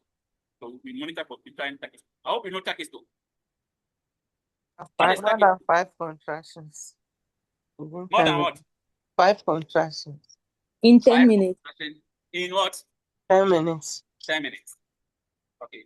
So with misoprostol and then dinoprostol, we have to know that we monitor for what the uterine tachystool. That's one thing to have to use. All right. Oxytocin.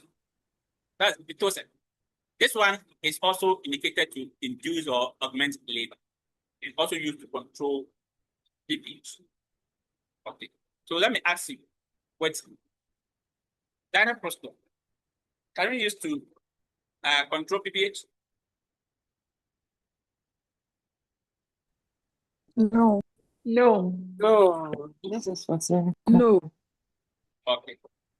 So know that with dinoprostol, all right, dinoprostol, we when we want to give or when we are managing for patients with PPH, we don't usually go in for them. When we want to induce labor, then we give this one because of cervical rapid. How we are okay with that? But how about the misoprostol? It seems to, function same as the dinoprostol. For that one, you can give it in for uterine for PPH. Which one? The cytotech. Cytotech. Yes, please. We can give it what? I mean, I was saying that cytotech and dinoprostol seems to be similar, very similar in terms of how they work. If you look at the presentation, so I'm asking that if we cannot give dinoprostol in PPH, okay, that's fine. You get it now? Yes, please. So not just that they have similar mechanism doesn't mean that we can use MISO when you're managing PPH. You understand? Please. Okay. So that is one so we should do. And before that, so with this one, with the dinoprostol, when you are giving, what are you expecting? You're expecting to have what? You try what? Tachycystol, sorry. Okay, you are expected to have uterine tachycystol. Okay, or when you don't see uterine tachycystol, or you are seeing uterine hyperstimulation.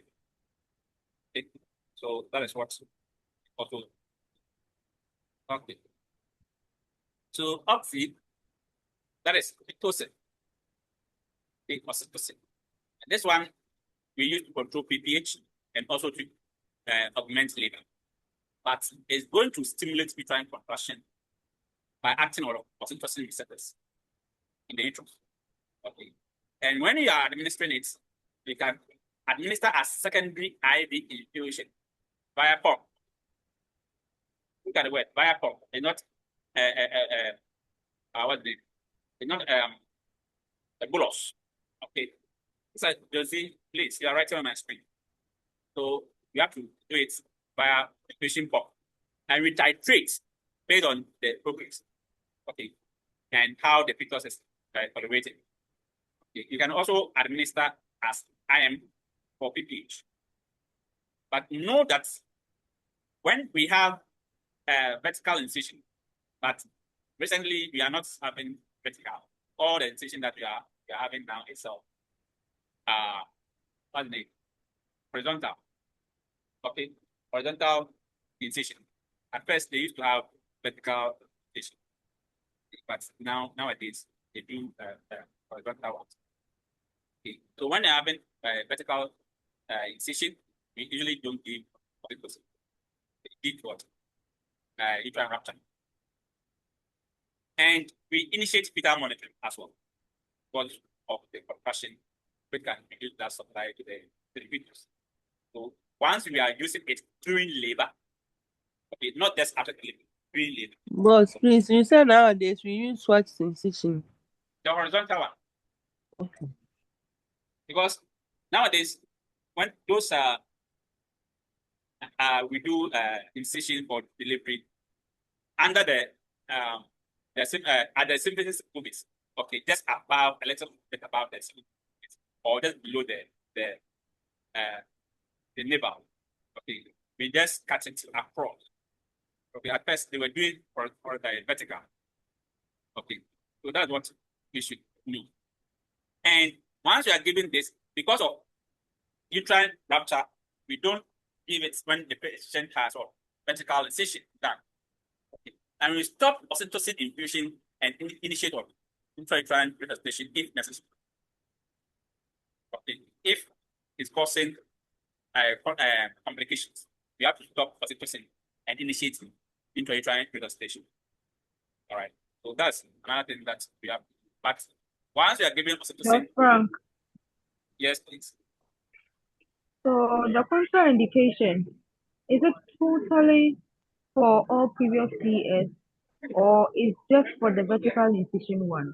Vertical. I said vertical. I know that. I know that. Okay, I know that it's been written. So it means that so far as it's not vertical incision, we can use it even in previous years. Sure. With the horizontal incision. Okay.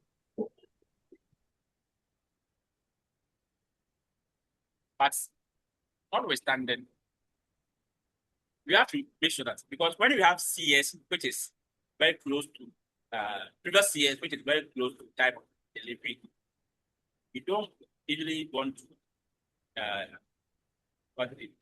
induce it, cause the possibility of rupture. Yes, but that's what I know. Because when we started talking about uterine, when we started yesterday, I know that with previous CS, like it's not really advisable initiating or stimulating uterine contraction. So that was why I was asking, even though it was obvious that we stated it as a fact that, with classical vertical incision. I just wanted to be clear that, even though it's stated here, but mainly or generally, it is not advisable inducing the labor or causing uterine contraction or induced uterine contraction when there has been a previous CS in general. Okay. So know that with oxytocin, we want to use labor. Control PPH. We can use this. Want to augment or induce augmenting labor. It's similar. It's almost the same as all inducing labor. Okay. So that is what. Yeah. And as I said previously, this is mostly the first line medication that we give control pH at all. Especially if we have uterine atony. Okay. If you have uterine atony, so that one thing that's we have uterine atony, the uterus is not having enough flow for fat. So mostly oxytocin is the third line medication that we give. Okay.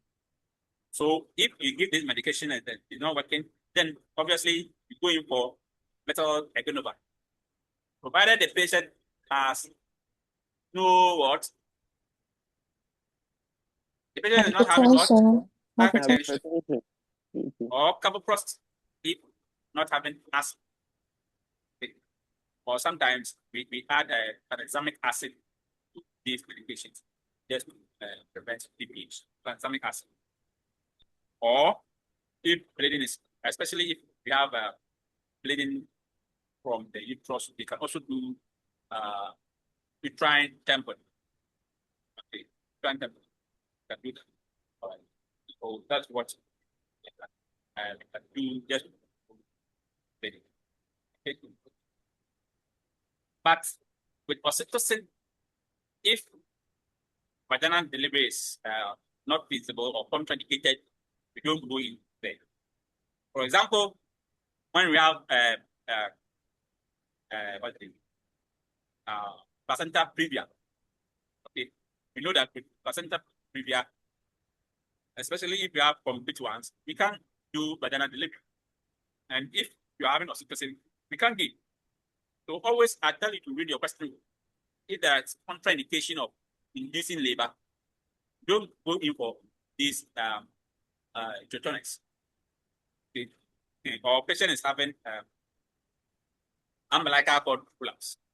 You don't go in because these are all contraindication. Okay. Means that vaginal delivery is not safe or complicated. So that is what we have.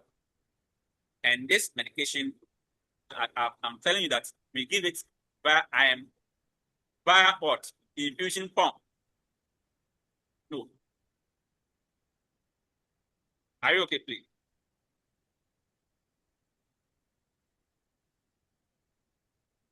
Okay. Yes. Okay. Any question on that?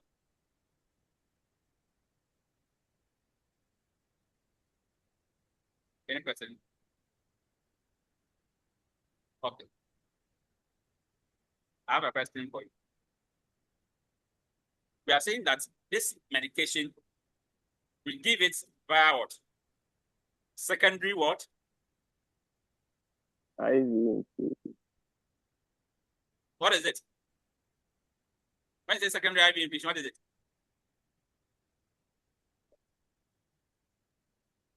Yes. When you are hypertension, I think mixing it with energy and then titrating. Okay. I hope you know what we call piggyback. Okay. Piggyback. That one, we have two infusions. Okay. So this one is running separately. This one is also there. So once we're having complication, then we stop it quickly and give resuscitate by giving fluids. Okay. So that's what it means. All right. Okay. So with oxytocin, you monitor for your urine. Monitor intake and ensure that your urine output is more than 30 ml per hour. Know that oxy has to come from water. Water. Okay, H2O, water, oxy. So when you see oxy, know that it's water. With oxy, H2O, most its effect has to do with fluid. Okay, so we have risk of water intoxication, meaning that we are having fluid retention. There's a lot of fluid. So once we are having this medication, we monitor for what? Water intoxication. Okay, so that's what you have to know. And if you're having water intoxication, the patient can have what will be the signs of water intoxication? Yes, yes. Water intoxication. If there's water retention, yes. Hello, Edema Cerebral or edema, that can lead to yes, seizures. Hypertension as well. yes. You know that up the it is H2O, water. Once you see the O, means that causes fluid retention. Okay, so that is what we have. So in that case, if patient is having signs of that, basically stop that and wait. Or if patient is having contraindication to oxytocin, then we go in for metal economy, managed image. All right. So in general, prostaglandin misoprostol is used for cervical wrapping and also manage PP. Danoproston is used for cervical wrapping and carboproston also used for BPH. All right. So that is what we should also take note. Any question?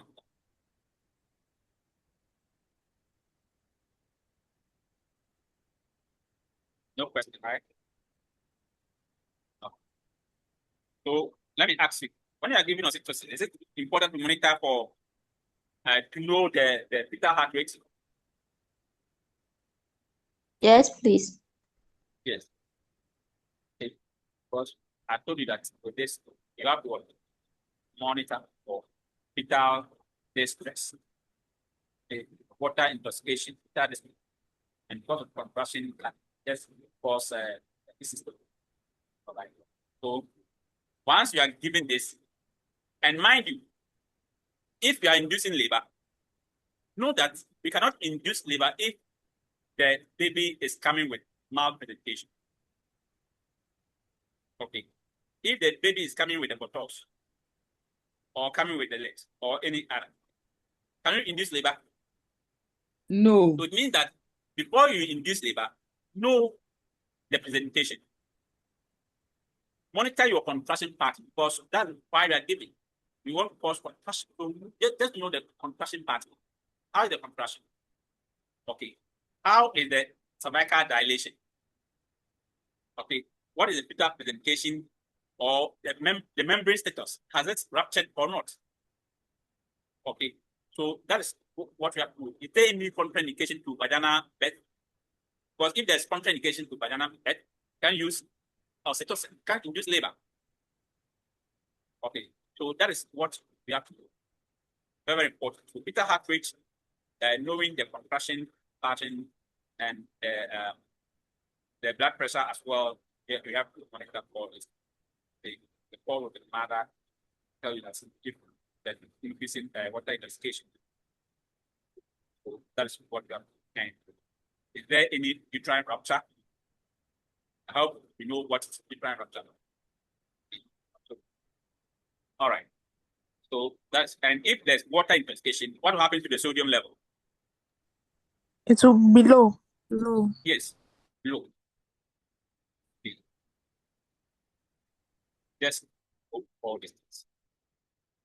No water intoxication. If the water intoxication, sodium go down, and more fluid in the brain, causing headache, causing confusion, drowsiness, and a lot. And even sometimes nausea and vomiting. There's a lot of water hyponatremia coming in and giving coke.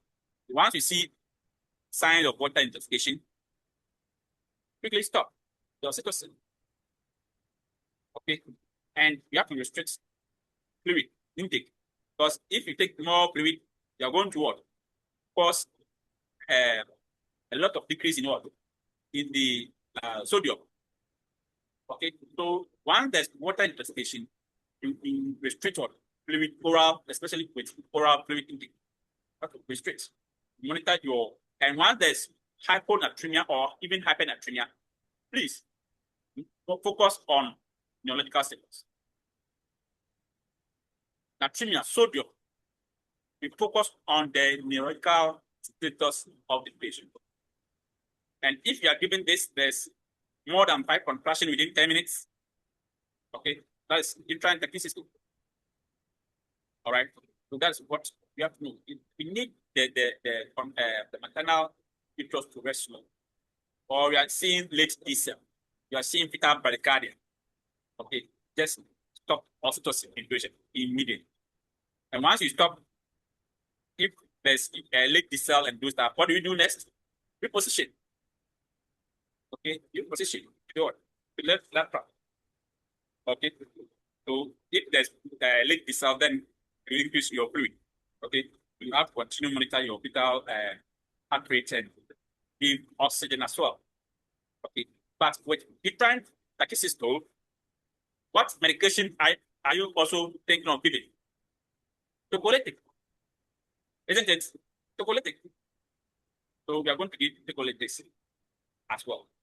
All right. So that is what you should. Okay. All right. And tocolytics. These are used to suppress uterine contraction. The other is to increase. This one is to use to suppress.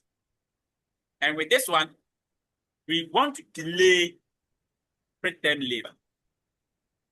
This one will shorten the uterus. So we are delaying labor, and especially it's used in what? Preterm.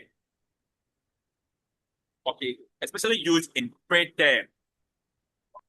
And if it's contraindicated for emergency delivery. If you want to do emergency delivery, you don't want to do tocolytics. All right. For example, there's eclampsia or placental abruption. You want to do emergency delivery. It's not that time that you are going to do tocolytics. Okay. And you have to place the mother left lateral. Okay. That is what you have to do. Whenever you are giving tocolytics, because of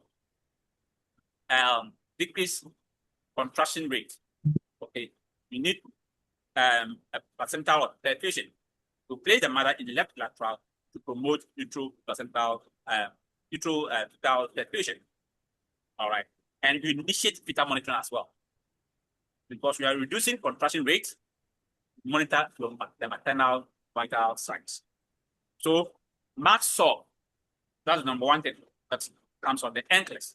And you shouldn't forget MAXSOL. And is indicated for preterm labor. For preterm, what do we want to do? We want to mature what? Fetal lung. Okay. So we give this for that. Okay. And this one also has neuroprotective effects to test the brain of the fetus. Okay. And when the mother is having uterine tachycystole, the contraction rate is so quick, more than 5 contractions within 10 minutes. Okay. So then we have to suppress contraction by giving MAXSOL. We are having seizures in pre-eclampsia, okay, or in eclampsia, because we want to prevent seizure that is in eclampsia. So once the mother is having pre-eclampsia, we want to prevent pre-eclampsia from developing into what? Eclampsia, where we have seizures. So we have to prevent that by giving MAXSOL. And know that this one is going to relax the uterine muscle, okay, and suppress the CNS. That's a major adverse effect. Okay, so whenever you are given MAXSOL, magnesium sulfate, CNS depression, and your respiration. So the priority here is to monitor the respiratory rate, monitor for CNS depression, monitor your kidneys. Okay, monitor for what's the name? You monitor for deep tendon reflexes. That's the knee. Okay, you're looking at the knee, deep tendon reflexes. All right, you are looking at the knee. I hope you understand what I'm saying. So, whenever you are giving this medication, because of its effects, we use infusion pump so that we can control the rate of infusion. And we monitor for deep tendon reflexes, that is DTR, your respiratory rate. So if you are giving this medication, your respiratory rate is about 8, 7, thereabout, we don't give because it could further pause or decrease in respiratory rate. If you check your knee reflexes, especially we are looking at the deep, not the brachial. We are looking at the knee, deep tendon reflexes, deep. Okay. When I say deep tendon reflexes, like if you're having, you are just sitting down, you know patellar hammer. They use patellar hammer to access for what? What do you use patellar hammer for? For reflexes. Reflexes. So once they use the patellar hammer on the knee, okay, if the reflexes is very strong, it's going to what? Like the person is going to move. What's the name? The person is going to move the leg, okay, spontaneously. But if there's decrease in tendon reflexes, if you hit the patellar hammer on the knee, then the person, the knee won't move. Okay, it occurs automatically. Reflexes occurs automatically. So once you hit the hammer on the knee, if the deep tendon reflex is there, the knee is going to move. Okay, the leg is going to move. But if the deep tendon reflexes have gone down, then you can see that the person will not be moving the legs once you hit the knee, okay, with the patellar hammer. So that's the deep tendon reflex that we are talking about. So with the deep tendon reflex, you are looking at the knees. And so if before you give muscle, monitor for the deep tendon reflexes. Monitor your respiratory rate. Know your lung sounds. Are there any crackles? Know your urine output. These things are very, very important. Is it 4 or 3? Deep tendon reflexes, your respiratory, that's the lungs and the urine, as well as the CNS, that's 4. They're very, very important. So mark solve. Say it's written NGSO4. So what things that you have? Deep tendon reflexes, your lungs, your kidneys, and the CNS. Very, very important. It's important. Okay. So know your magnesium level. What's the normal magnesium level? 0.0 to 4.5. 3 point. 1.5 to 2.5. Well, magnesium is 1.5 to 2.5. Is what? 1.5 to 2.5. That is the normal range. Okay. That is the milligram per deciliter. All right. So if you have this, okay, you have magnesium. We are giving muscle. You monitor for magnesium level. That's very, very important. And we discontinue this infusion once toxicity is present. How are you going to know that there's max of toxicity? Means that the max of is so much in the patient blood. One was what? Absent DTR. That's deep tendon reflexes. You hit the patellar hammer, the legs are not going to move. Patient is having decrease in level of consciousness.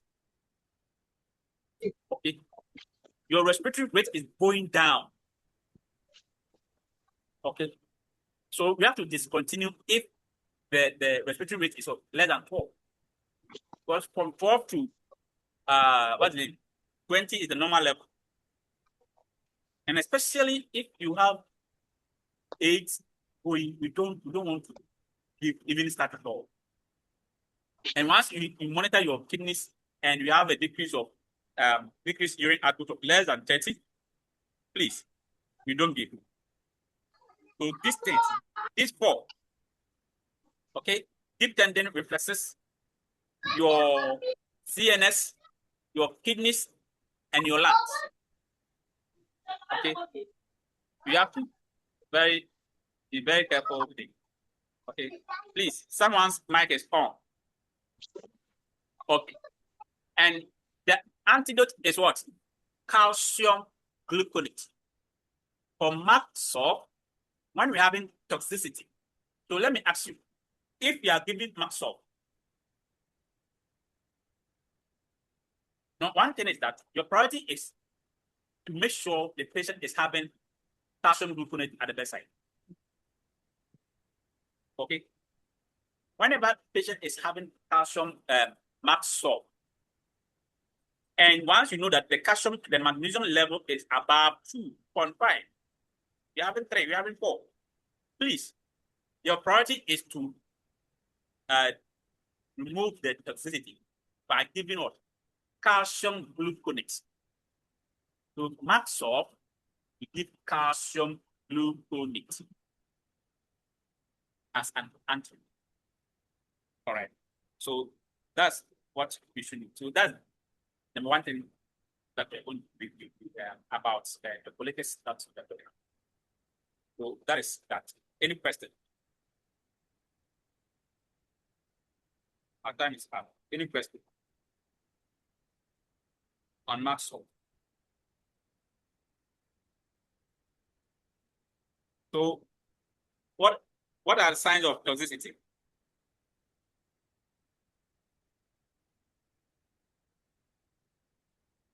Absent DTRs, reduce or absent Decrease DTRs, and then urine output. Decrease urine output. So when you see these things, serum, magnesium, or more. yes. So know that they are signs of. But please, whenever you are giving Maxwell with NCLEX, they're going to text you about the indications. Okay, they're going to text you about the therapeutic levels, the toxicity, the antidote that we use to treat if there is toxicity. Okay, what are you going to assess? And once you are doing all this, don't forget that you have to also monitor the detox. Fetal monitoring. Very, very important. Fetal monitoring. Okay. So know that Maxwell, we usually give it via IV or what? IM. But IM is very painful. IM is very, very painful. Okay. So sometimes what other providers do is that they will add diclo to this. Okay, once they're given. But very, very painful.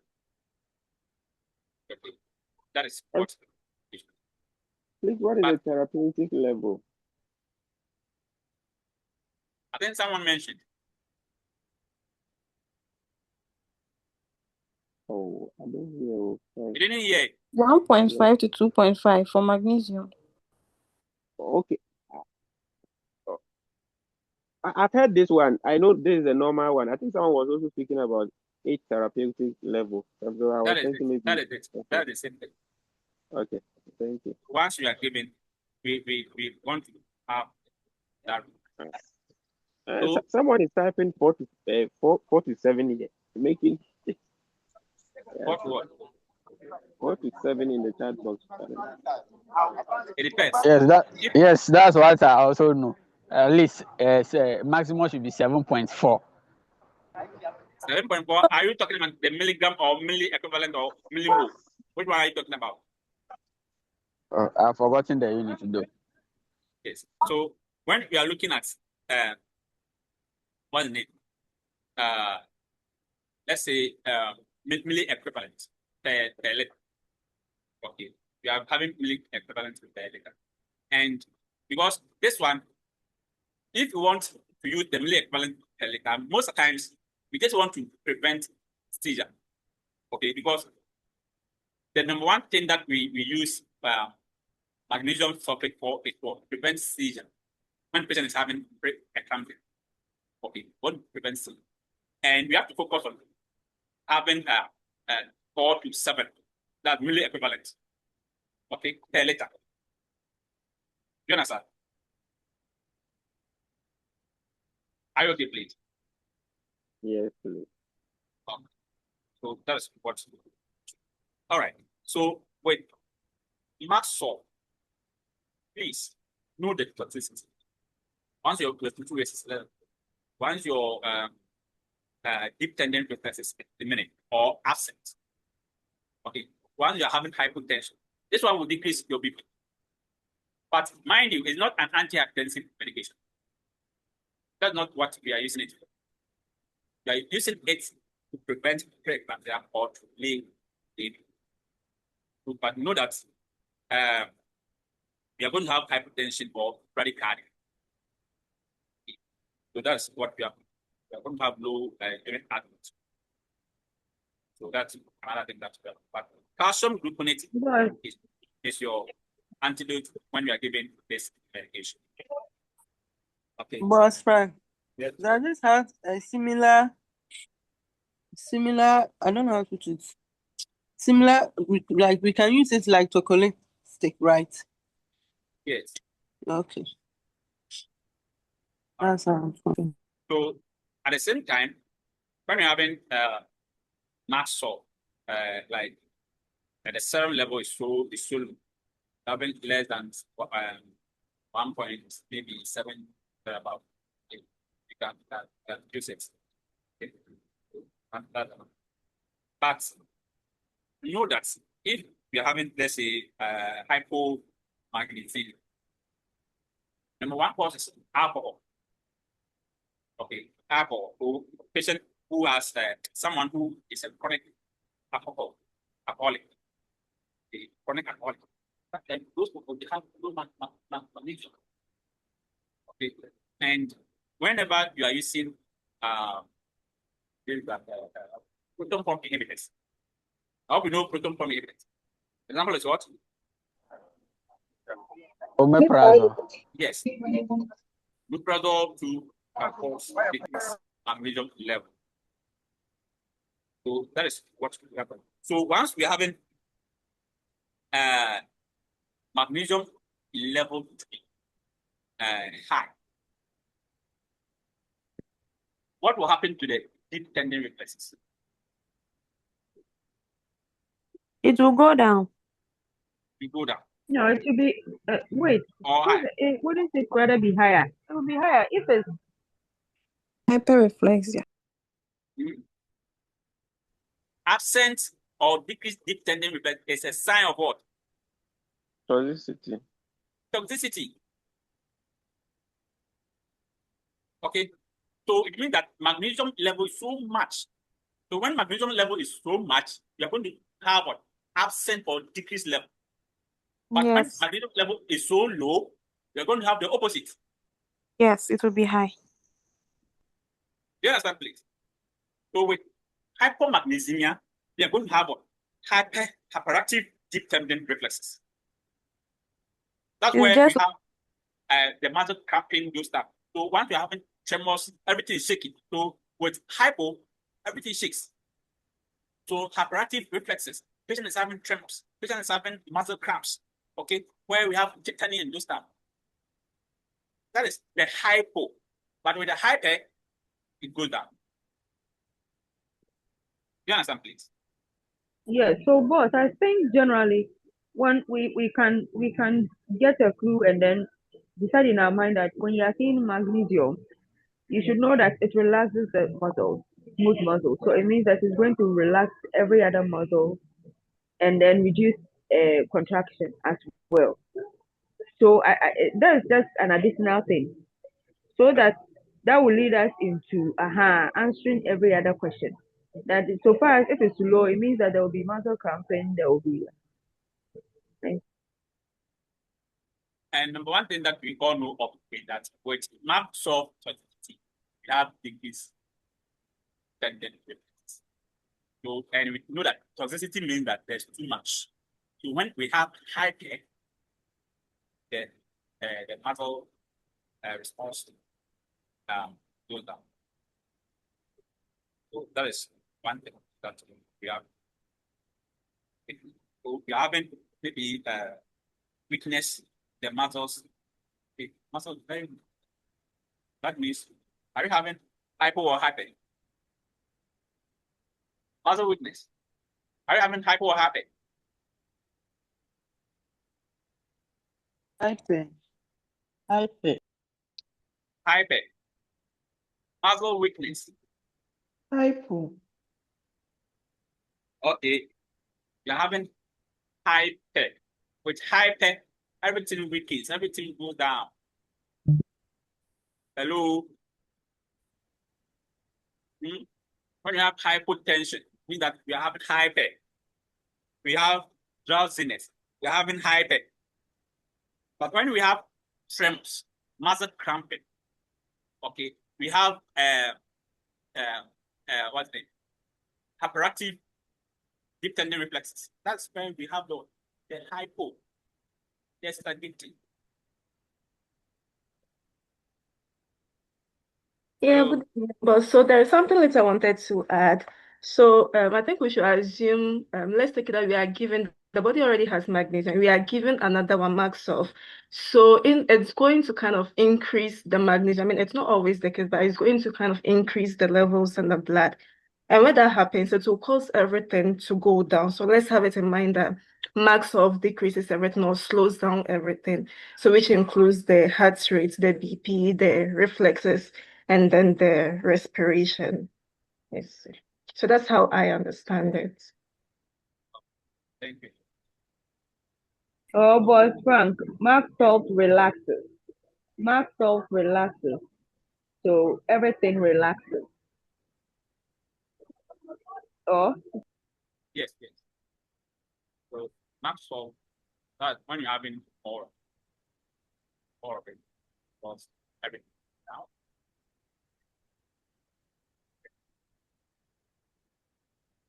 You have when having high food, then macro or yes, we have macro response on the point. I think the same activity. Thank you for the thank you for